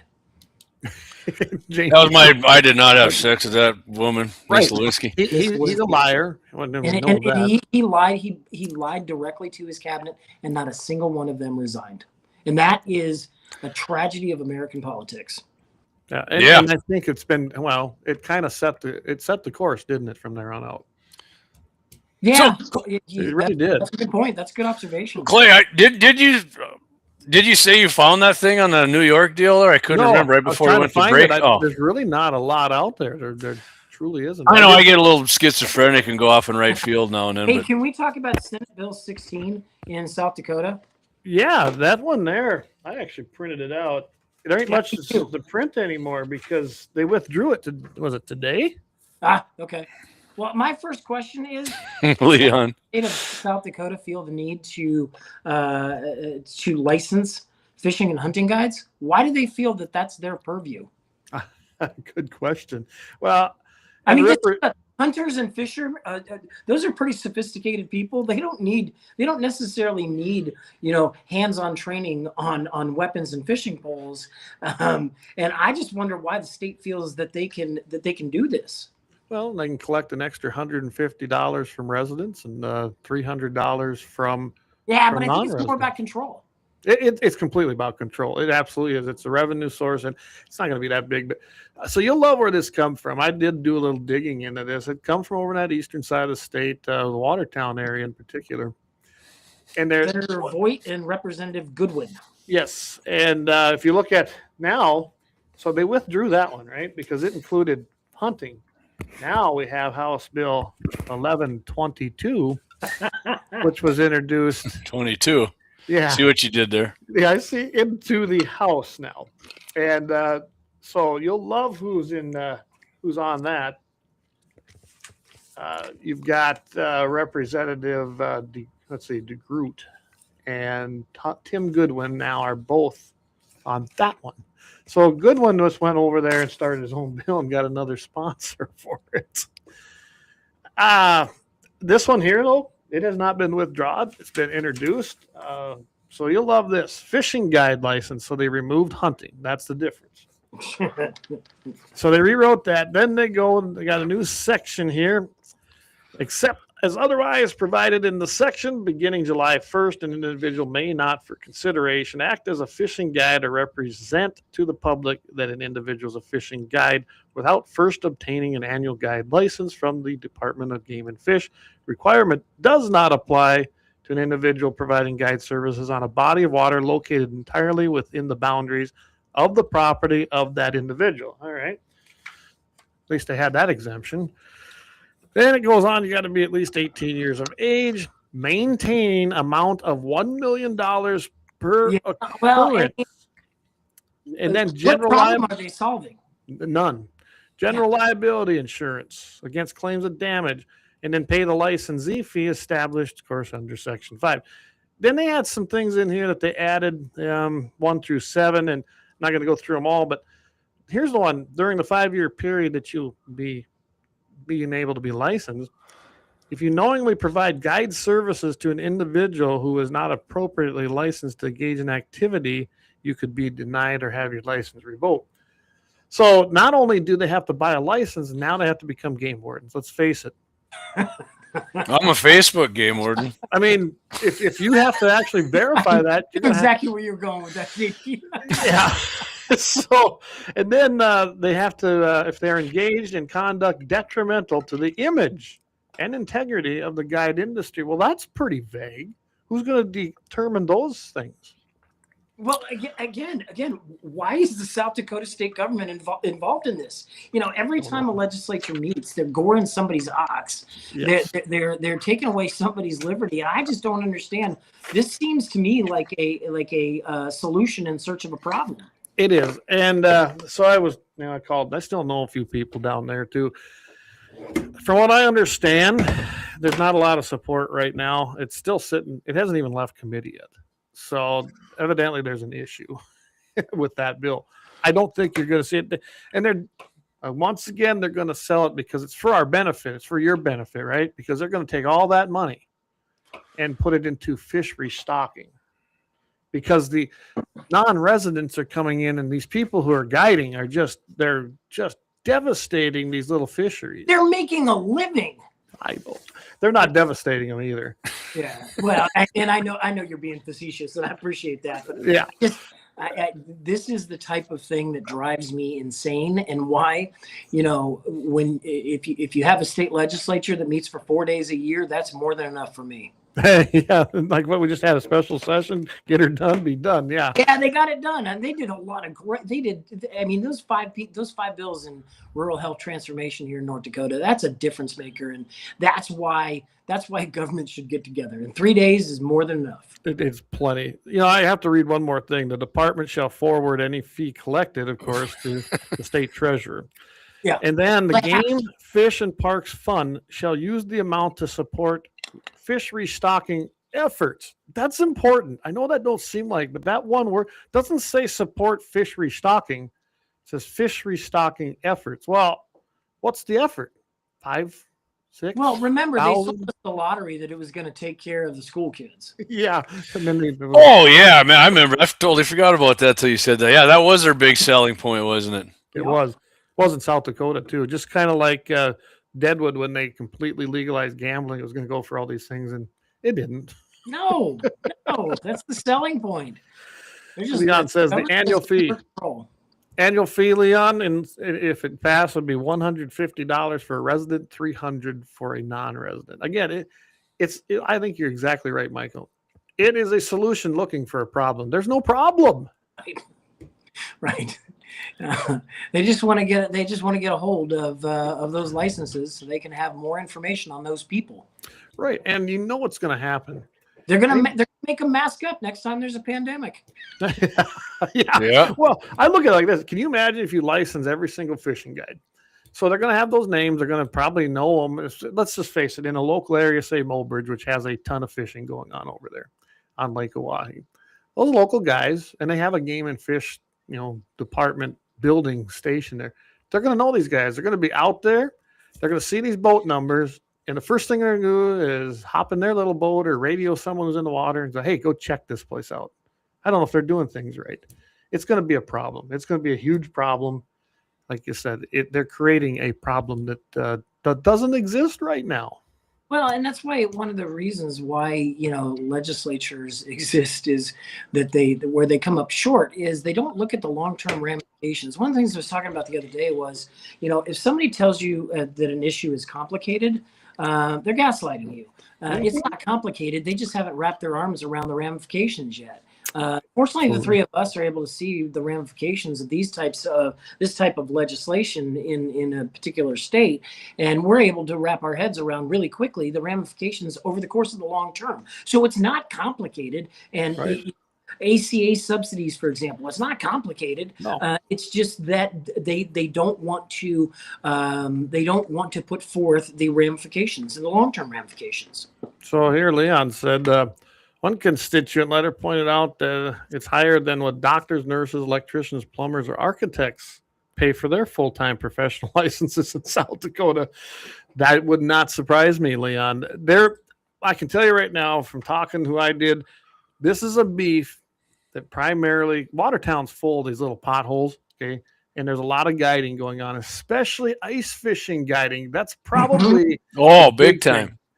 And they're pissed off because all these Minnesotans are coming over and ice fishing, hiring these guides, and these guys are cruising around on their snowcats and their four-wheeler, taking these people out, and they know where all the fish are. Well, duh, that's what they do. Right. That's called capitalism. I mean, buddy of mine's a guide on Oahe. The guy's freaking made a killing off it. And he's good at it. I can tell you right now, if you want to go ice fishing or fishing, and you want to catch fish, and you want to have a good chance, hire a guide. They know where they're at because that's their business. And the good guides will survive and the bad guides will fall by the wayside. That's capitalism. That's capitalism. Absolutely. So I'm not for this. If you want to go ice fishing and your guide takes you to an area and you fall through the ice, he's probably not going to be in business for very long. No, he's going to be gone, isn't he? Yeah. So you get the snow bear just floats in and drives right out of there. I like what David said here. He says, correct me if I'm wrong, when it comes to fur traders, they have to take down the names and the people they get their critters from. Yeah, and I'll add to that, David, even a taxidermist. So if you're a taxidermist and Eric's listening, he has to take your name down. He has to have your license number tag on his paperwork, and they can call him and ask to see that book anytime. Anytime. Again, why? I mean, it's completely another thing where you have Leon makes a good point. Leon makes a good point. Or maybe it was David. I can't remember who, but talking about why do we have a licensure for architects? Yeah. If the building falls down, they go out of business. And if it's bad enough, you're going to have a civil case, which will happen anyway. So why not just let that take place and play out? Right. There's no reason for licensing. It's no different than this program. We have to file our $15 or whatever dollars it is every year with the Secretary of State. Why? To be a legal entity. They do nothing for me. I don't see them helping out. Well, imagine how much you get. Imagine how many $15 people they get. That's just it. Any organization has to do it. I got to file the paperwork for our county farm bureau. I mean, it's insane. Just because that's all they do is paperwork, don't make me do a bunch of it. Yeah. You love that shit, Clay. Not my strong suit. What's that, Michael? Paperwork is not my strong suit. I hate paperwork. Not my superpower. I love paperwork and I'm out the burn pit at the farm. Here. Well, the only paperwork I like to take place because it does serve a purpose. That's in the morning. That's all the stuff I care about doing. Get it done and get out. He's got that toilet paper with Obama's face on it.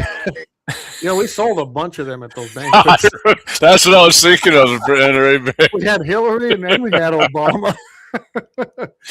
I remember that. Between $100, $200 rolls of toilet paper we were live auctioning. So, especially up there in the Bakken. We were, they might have been drilling oil, but we were tapping the Bakken in the wall up there at those banquets. So let's see. Here's a few of the comments here. Brian says, this all started when now it's click. Walmart made us check out our own shit.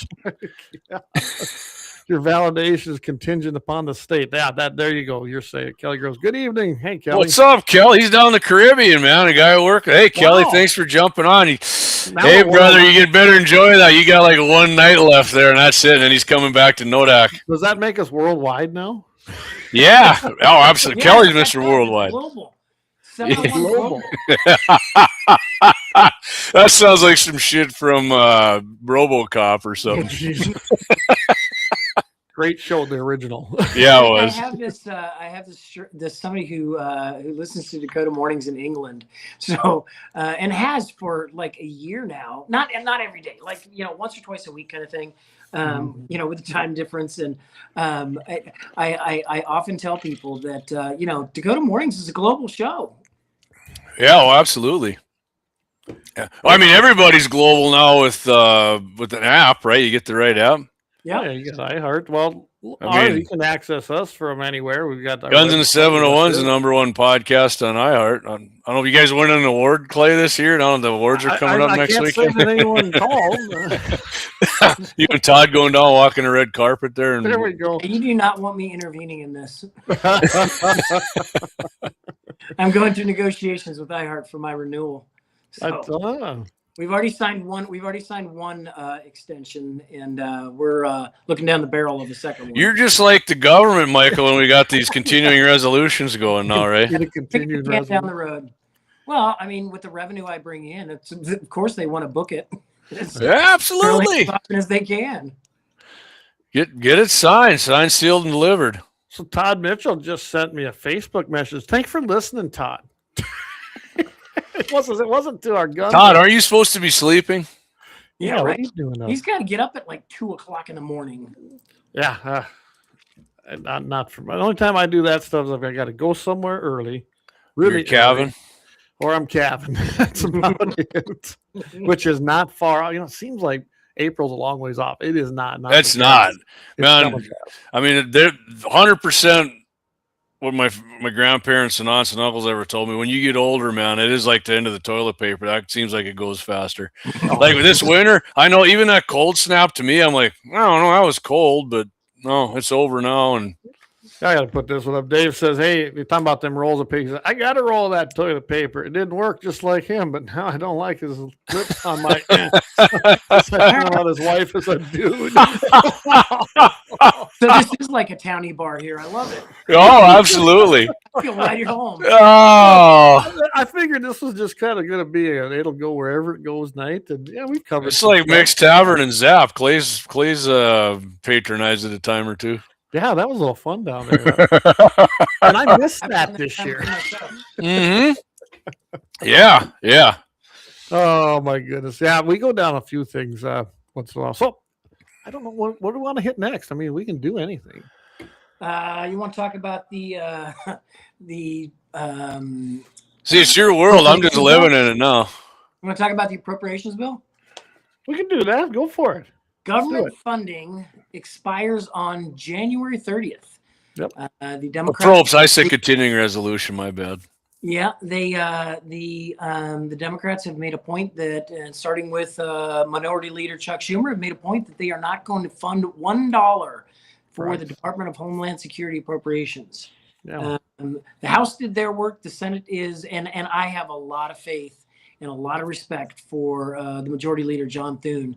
I believe that they will get this done. But it sounds to me like one of the things they're going to look at doing is taking the filibuster, right? Defense, HHS, labor, education, transportation, state, and financial services. They're going to kick out Homeland Security, pass those, and we'll see some sort of shutdown for Homeland Security. Now, the problem is that all the ICE agents and the CBP agents and most of their headquarters folks are all essential employees, and so they are unaffected by it. Aren't they funded for the next 4 years anyways from the last one? They are. I'm glad you brought that up. Yeah, I'm like, they got like 10 billion or something. So you got to remember, we know this, but the general populace don't, and they're going to weaponize this bill, the Democrats, to essentially piss off everybody about Trump. I mean, let's face it, that's what it's about. Is this a 60 vote, Michael, or the 50 vote? Because this is a 60. Is a 60, and it was passed overwhelmingly in the House in a bipartisan fashion. But you just have too many people that are really, really mad at President Trump because he woke up today. Exactly. That's a great way of putting it right there. Yeah. Sometimes they wear big, wide brimmed hats, don't they, Jamie? Yeah, they do. Yeah, they do. Big, and they got a weird looking mustache that I'm not a fan of.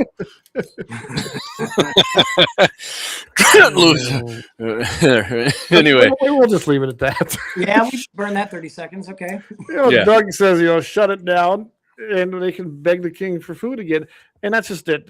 This shutdown, if it happens again, which I have a feeling we're going to see it. I don't know whether it'll be a partial one or what it'll be, but I know people are saying, are they going to get rid of the 60 vote threshold? I don't know. I don't think anybody really wants to get rid of that. I do. As far as I'm talking the Republicans and the Democrats in the Senate, because they're going to give it back to us, guaranteed. If they get rid of it, well, then the next time the other party's in. That's exactly right. They're so freaking triggered by what Trump's doing now that they're not going to be able to take it. If they're going to get power sooner or later, when they do, they're going to trip it and go to 50. Well, I'm going to give you a hot take right now. I think that we pick up 3 seats in the Senate and we pick up another 10 to 12 in the House. I just felt the tingle go down my leg. I was looking at that too. I think you're right, This is Michael. not based on any feeling. This is based on numbers. Based on the numbers. Mike Rogers in Michigan. I know, Mike. He won his first election to the House of Representatives in 2000, I believe, by 8 votes. Yeah. This is a man who knows how to count votes. I'm telling you, I agree with you. I do believe we're going to pick. I figured 3 as well in the Senate. That's huge, really. That is huge. Yeah, that is, and then. We gotta, I say we, I mean the whole country we got to get people off their asses. Clay, you said it on Saturday there when I was doing my stream. You can't just go out when Trump's on the ballot. And Trump's doing his part, man. He's going to go out and start doing these rallies, getting people going. We got to show up and do this. It's just now Daddy's in there. We're good to go. No, we're not, because Daddy loses the House and Senate. There's nothing that happens. This midterm is more important than the last one, as far as I'm concerned, because, like you said, if we don't keep control and even gain, things are dead in the water. It's done. Well, if you lose the Senate, even if you get this, the RNC waived their rules last Friday, and it looks like there's going to be a midterm convention, probably in Vegas. Mm-hmm. That's what I've been hearing. Yeah, and I think that the timing of that is spectacular because the timing matches up with the contract with America. It matches up with the Tea Party platform. It enthuses the base. It gets folks motivated and out. Yes. And it'd be the first time the Republicans have done it, but I think it's just a great idea. And it's an opportunity to spend 2 days highlighting, all the accomplishments. And what the going forward, what it means going forward, and what it looks like going forward. And that's what people vote for. That's why people vote. That's why they go out to vote, is they want to know what's for. Did you see the big book Trump held up of his accomplishments? I thought that was great. Aesthetics are always good. Props are good. I like the pictures he held up of all the scofflaws they've gotten off the street. Oh, that was a great. Love it. I mean, isn't it fun to watch a man who can put a complete sentence together and do a press conference for an hour? Yeah. I mean, we don't want to go back to what we came out of. Just to get more judges appointed, like, hey, Bruin decision, Clay, you and I talked about, and if people's big thing is abortion, you wouldn't have passed Roe versus Wade without Trump having the Senate and appointing his judges who passed constitutional law, not feel good and what I think law. Right. That's like when people say, oh, we got conservative judges, I like to say constitutional judges, because and not that Republican appointees constantly go by the Constitution, but your chances of them being constitutional are way better than any freaking Ketanji Brown Jackson. I mean, she's just in there's a feel good. I mean, I'm not just taking a shot at her because she's a Democrat, but she's not. She just doesn't seem like a very smart person, and it seems like doesn't know diddly all shit about the Constitution, really, or she doesn't give a shit. One of the two. Yeah, she either hasn't read it or combination. Both. Yeah, you listen to her talk. I mean, really, and you know, she go to Harvard or one of the Ivy League schools? Supposedly. So did Barack. What I'm getting at is, what did they learn there? W. Bush. Yeah, it doesn't say much, does it? Well, Bush went to Yale and Harvard, and he flew jets, and the left still said he was an idiot. And I'm like, oh, really? A dumb guy graduated from those two colleges and flies fighter jets, and he's an idiot? Gotcha. Yeah, Leon said she's not a smart person either. Dan says Trump is miles ahead of everyone, and Leon said, talking about Biden, yeah, not in bed by 3.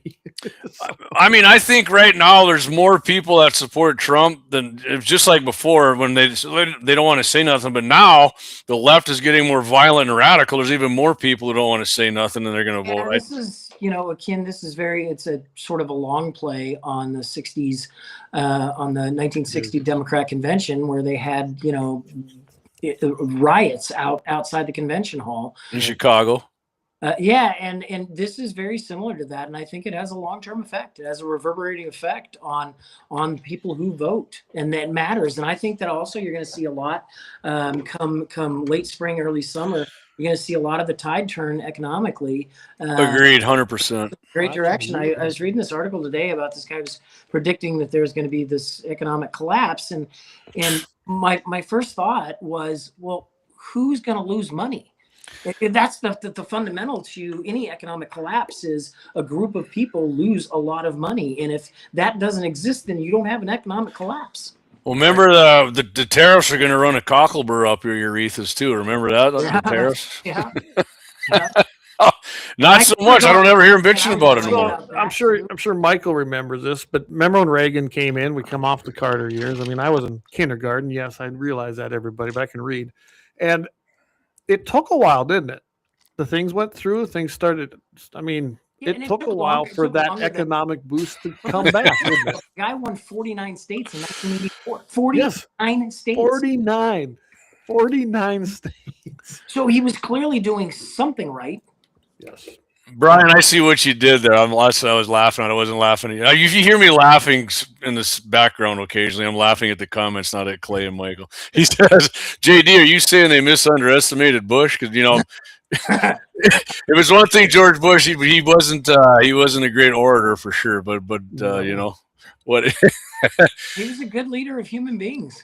Yeah, I mean, I don't like how he's against, but at the time, hey, man, we could have had Al Gore. I mean, come on. Well, and that's that's the point that I've been trying to make, where I think that the success of the Trump administration getting that message out, and that's why this midterm convention, I think, becomes really important. Yeah. Oh, I love this idea. The midterm convention is going to re-energize that base. It just is. Yep. In fact, I'm kind of, I know I'll probably be hanging, but dang, I wouldn't mind going because I think it's going to be fantastic. Yeah, I don't know. They waived the rules to have it. There has to be a 60-day notice on it to have it. I think the only place that makes sense with this timeline is Vegas. And I don't know how they're going to do the delegates. I don't think that they'll do delegates. I think it will just be RNC members and then, folks who participate at that level. I mean, I worked for the RNC for a couple of years. I really enjoyed it, but that's a really insular organization, and they can kind of do whatever they want. I can tell you this. I would love to see it. I mean, you got to do some business, I guess, if you're going to have it, but it's got to have it's got to have the Trump rally essence to it. It's got to have that atmosphere. Well, and people want that.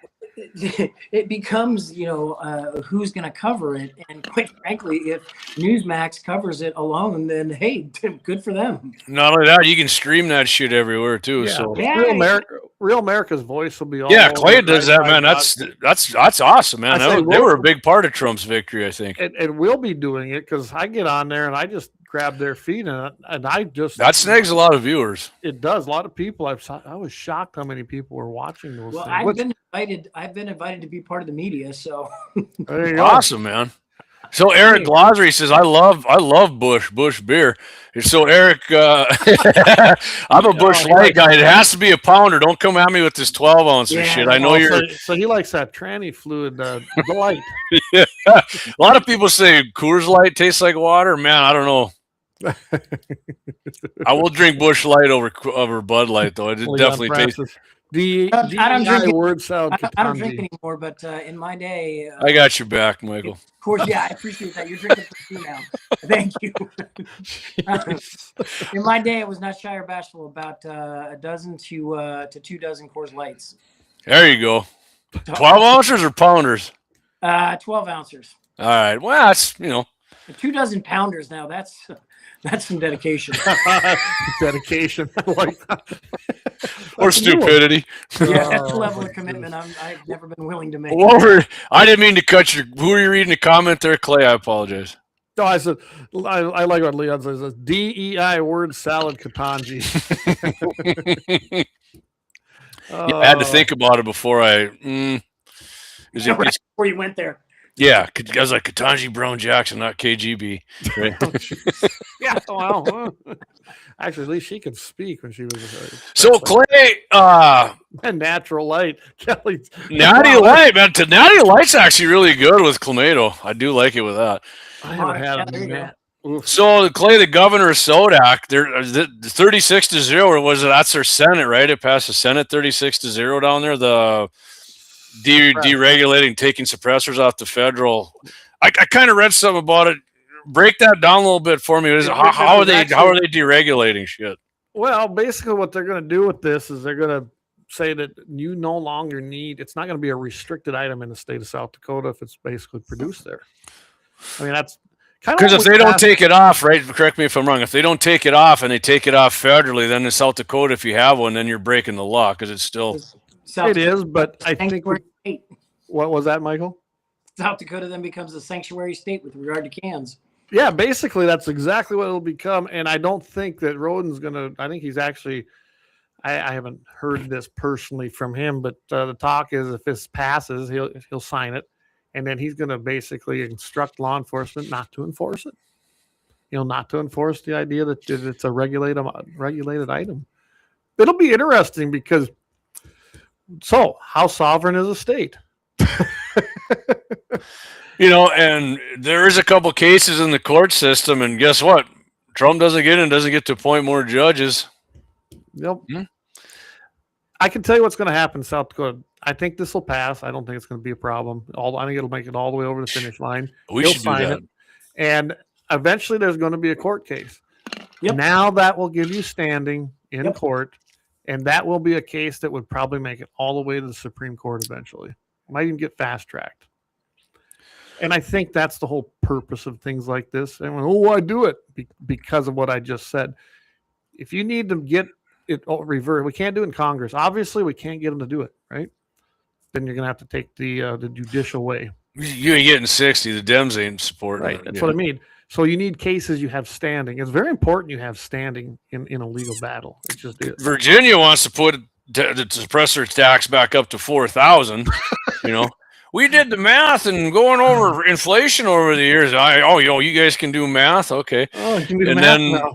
There are a lot of folks that live in hollers in Virginia and West Virginia that don't really care what the state says. Well, think about Virginia. I've hung out with a lot of those folks, and they do not care. Yeah, people think I'm a redneck. I look like a complete city slicker. Virginia is where headquarters is located for National Rifle Association. Fairfax, yeah. It's a big, beautiful building. Oh, that building's awesome, isn't it? And they bought that literally for pennies on the dollar, Michael. It was in a bank. I know. That was great. Like I said, JD, before you joined, I had a couple of dates at the shooting range there. Nice. They have a cafeteria. They've got we got everything. Yeah, that firing range. Who are your date? You want to out them? Oh, that's awesome. What's that? For sure, you want to out.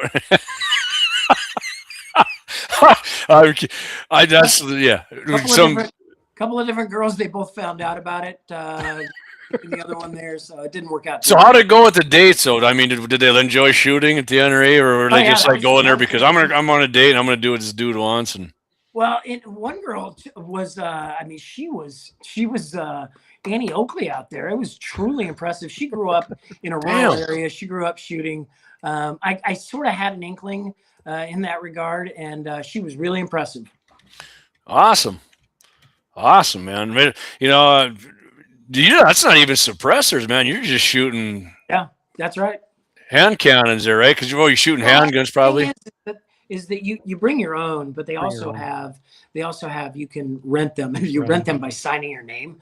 And that is, I think, one of the nicest arsenals I have ever encountered. And hey, Michael, you didn't even see them all. You got to see the room they got down there. And the people there, they're I mean, from the receptionist to Wayne LaPierre, they all know, they're like as up on of every firearm as you two are. It's impressive. And you want to talk about open carry, you're talking about an entire building of open carry. Oh, it is beautiful. It is a thing to behold. It always torqued me off because I didn't want to go through the hassle to fly with my gun because I could have carried everywhere in that building. So what about that shooting that happened there that time? Well, they actually. Hey, what about that mass shooting that happened there that time? Yeah, that was. That's right. Didn't happen. Yeah. That didn't work out too well for the shooter. I mean, you're right, and especially the guys that are involved in the museum, they have forgotten more about guns than I ever knew. And we lost one of them, Phil Schreier. He passed away. Yeah, that guy was unreal. That guy's knowledge. He's a good man. He's a good dude. He was. I got to meet him. Got a walking encyclopedia. Yes. Of handguns in America, of rifles in America. He knew it. Was one, how the West was tamed. It was 2 years ago. I've been retired over 10, just going on 10 years. And I still 2 years ago called him up and he's, hey, I haven't talked to you in a while because I needed some info on a gun. And he's like, just a second. He come back and rattled it off and he goes, I can email that information to you. That's the kind of guy he was. That's awesome. So, yeah. Clay, you ever been to that the gun museum there in Wyoming? It's in Cody, right? Yep. Been to the Cody one. How's that? So I'll compare that. What's that like compared to the NRA? Because it looks pretty awesome to me when I see it on TV. Well, of course, the last time I was out there was when they just moved everything out of the basement and put it in the new edition. I was not impressed with the new edition. Felt like I went to Demolition Man at their Museum of Guns. Everything under glass. It looked modern. It looked like I didn't like it, honestly. Okay. Myself, because you just like you couldn't reach in and grab whatever you wanted. Well, yeah, that may be that too. It didn't look. You got all these awesome Winchesters, and they didn't have the full Winchester collection anymore because that Winchester took that back and put it. I forget they moved it, I think, to their own museum, but they still had a lot of them. But they had it kind of in an Old West setting before because that's the whole Wild Bill Museum, right? Mm-hmm. Well, they didn't do that with the gun exhibit. Now I don't know. Maybe they've changed it since. So I can tell you what I saw in I like NRA's museum. It's outstanding. It was like NRA TV or something. Mm-hmm. They say they do that because they don't want people touching it with the person, because when they take them out, even the NRA people, when they do it, they'd make them wear like them white gloves to touch the guns. Yeah. When we were handling some of Teddy Roosevelt's guns at NRA museum, we were wearing the white gloves. And in fact, when I had the Monty Walsh, I got a picture. I'm holding the Monty Walsh guns that were used in the full film. Monty. And I had to put the white gloves on, but that was pretty cool because they were the actual guns that Tom Selleck used, and NRA had them, so that was kind of cool. But okay, so I got a question for you guys since you're political handicappers. I know it's early, but who are you guys looking at presidency running for the White House in 2028? Who are your top candidates? Who are your top 2 or 3? So you just straight up president? Yeah, I mean, who's going to be the Republican candidate? Who are your man? I mean, I kind of did a 180 on the dude. You know, I'm a big Ronnie D guy, man. Yeah, I know you are. Ronnie D's coming in number 2 for me. Number 1. It ain't Van. I'm all on board with Marco Rubio. Marco took like this super duper testosterone booster shot, and every time he talks, I got a man crush on that guy.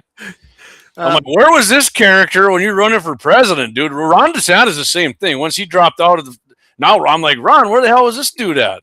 Yeah. Right. Number 3, yeah, I'm going to go with JD Vance. I don't know, something about the guy. I like him more and more now and then, but I don't think he's that appealing. He's kind of got a little, he's not, but he's got like this beta male freaking glow around him that I don't. To me, I was just having this conversation with somebody the other day, and that's how I characterize Marco Rubio. Think he's got a beta dude on him? Yeah, he's just got a little bit to me anyway. Now all right, I can get on with that. Yeah, it's it's unfortunate, but perception is reality. What about you, Clay? So I think JD Vance is going to run. I have no doubt, and that would make sense. I think he's got the capability. He definitely can debate, and he can definitely take the heat. I think Marco Rubio or Ron DeSantis, either one of them, could be a running mate, or they're going to be in the primary. That's the 3. I think we all have the same 3, maybe not in the same order. I think we do. Although I do want to throw somebody in for you, Kim Reynolds. She has impressed. Governor of where? I'm having a blank. Iowa. Okay. She has done just incredible things in the state. I think her national presence, is lacking. I see, JD Vance having the first pass. I would not put outside the realm of possibility of a Vance Rubio or a Vance Reynolds ticket going into the convention. I think it's going to be Vance and Rubio. I think Vance is going to be the guy that comes out on top to be the nominee. And here's another thing too. After the midterms, we'll see where that come out, and then we start looking at how the economy shapes up. It's always in the pocketbook, right? And we saw this with Reagan, and he had a landslide in '84. Yep. Because if people are doing good, they're feeling good, and all the doom and gloom doesn't happen, people like to continue what they have.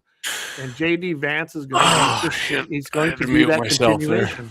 I also think that there is, having worked on 2 national campaigns, there is a loyalty that is generated very, very quickly, and I think that that loyalty goes from President Trump to Vice President Vance in a hurry, in a big hurry. Because let's face it, that he picked him for that reason. Honestly, I mean, Donnie Jr. really pushed that. So did Charlie Kirk. But Vance was a nobody. I mean, really. And then boom, he's put in the limelight, and he's proven himself. He can handle it. Justin, you made me hit the mute on my mic a couple times already. Yeah, can I read that comment? Yes, do it. One dude I don't trust is Vivek Ramsalami. Ramsalami. I actually, I think he's going to be just fine. I think he's all right. I that he's running for the Senate in Ohio, right? Is it the Senate? He's running. Yeah. No, governor. I thought it was governor. Yeah. Who's the governor? Ramsalami. Ramsalami. I thought Leon Blackbeard's got Vance 1 and Ronnie D 2. Okay, let's do that, man. I'm down with that, Vice President and Vice. I can tell you this, Rubio. And hey, Leon, the only thing I would throw in that mix is that Kim Reynolds, I think, is going to burst on the national stage, and she's going to blow people away. If the first Republican, or if the first woman president or serious candidate, it's going to be a Republican, and it's going to be someone like Kim Reynolds. I'm not going to doubt you, Michael. You know your politics freaking good, dude. There's no doubt about it. We'll throw a wrench in there though, and it might piss off some people though. I don't think the country is at this point they will not vote.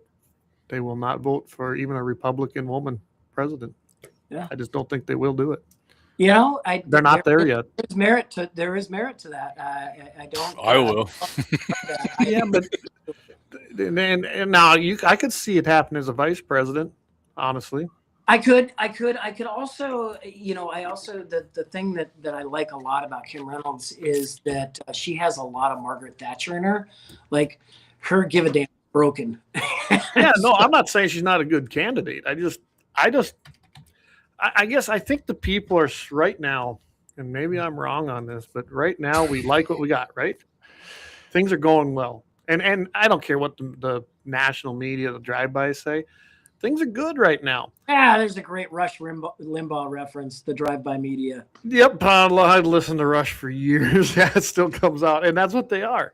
Well, they're using guns because they're big Second Amendment people now. Right. The thing is that sector of the media, their audience hasn't grown. They can spew all their hate, they can spew all their crazy ideologies, but their audience has actually dropped. All that network news, nobody's watching it, but probably the generation of my dad, 70s and 80 years old. I mean, when you're talking about someone like Fox News, for example, or Clay and Buck, for example, they're drawing monster ratings, and those people are listening to them. And I would suggest that the people who listen to, for example, Dakota Mornings in North Dakota vote at about a 90% clip. I would suggest that people who listen to Clay and Buck probably voted a 70% clip throughout the country.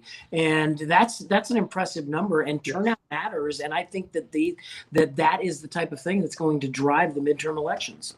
Absolutely. And that's the big thing about this mid-year convention. This is to get out the vote. I do believe that is a big part of that. I can't imagine why it wouldn't be. That's going to be a big focal point.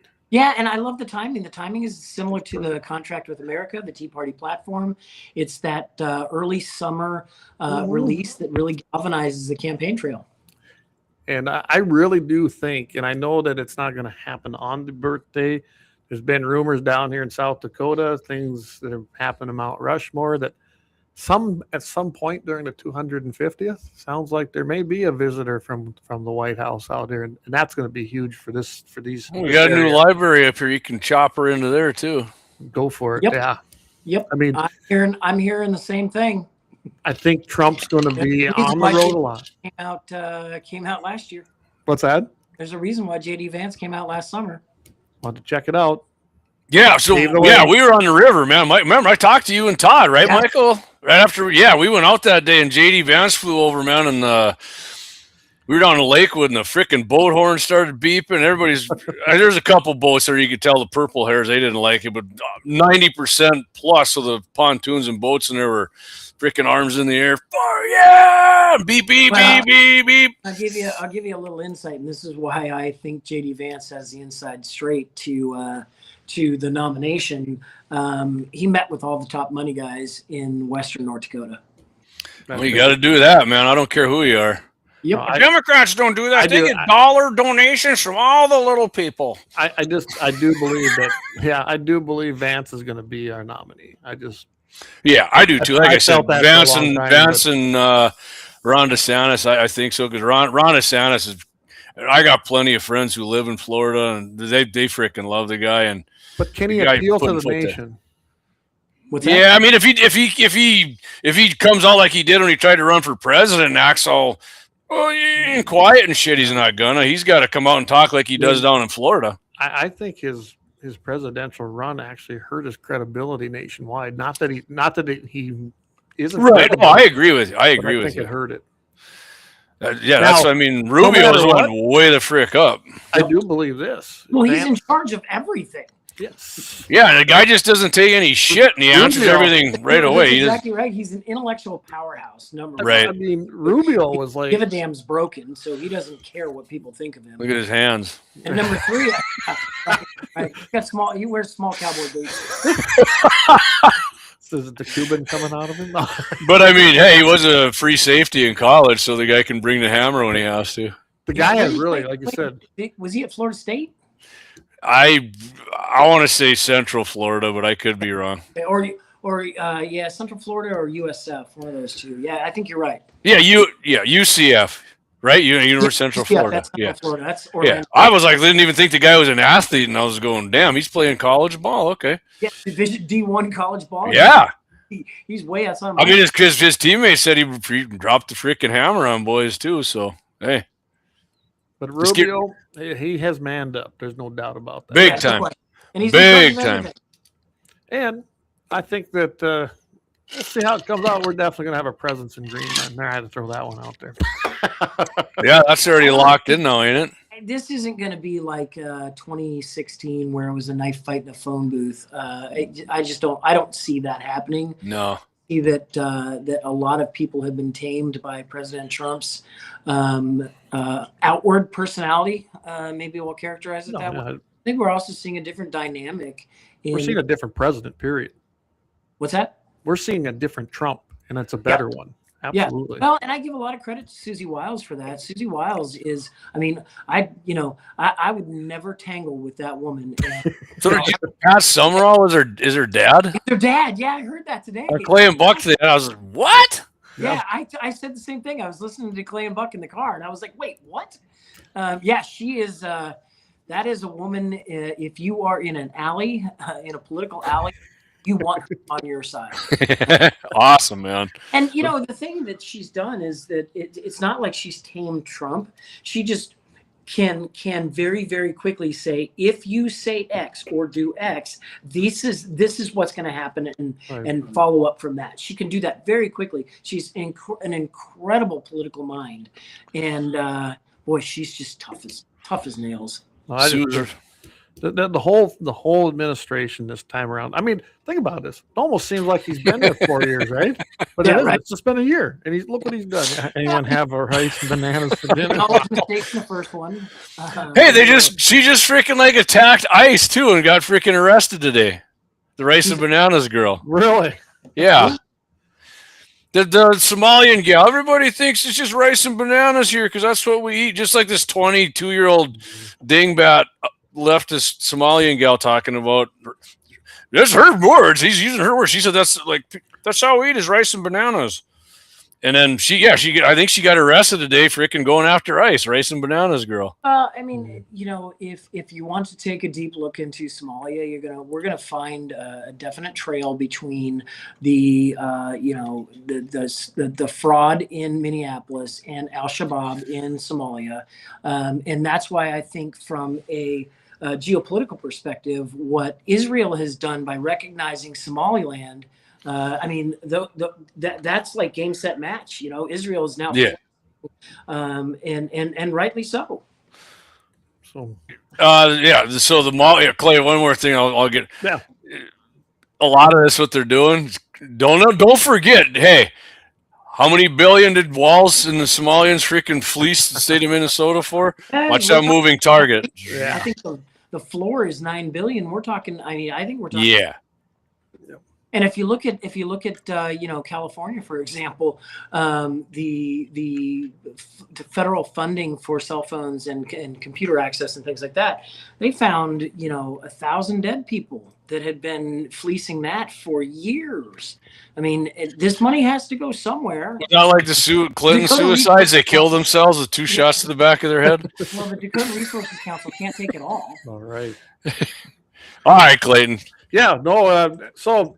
We probably better wrap her up. I do like to keep her at 2 hours for a lot of reasons, especially on the iHeart stuff we upload. But anything you want to say, Michael, before we head out tonight? No, I'm good. Thank you. I really want to thank you both. Clay, I want to thank you for inviting me. I always appreciate our conversations. I look forward to our conversation on Monday. JD, it's just a genuine pleasure to see your face. And, you too, buddy. Clay, thanks for inviting me on, man. I had a great time with you too. Yeah. I figured, why not? I mean, we're kind of the team, right? Absolutely. All right. Hey, everybody. Again, I'm going to play something as we go out here, but I want to thank everybody for tuning in tonight. Don't forget, Friday morning, 7:15 a.m., 8:15 Central in the morning.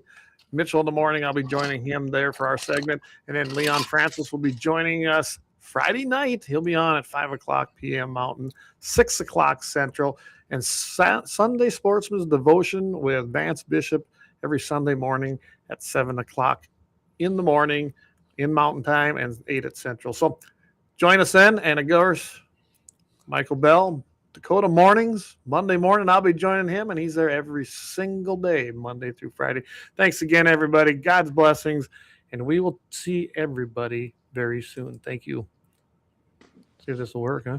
I've heard there's quite a load of money missing, new millionaires, all the kids are leering.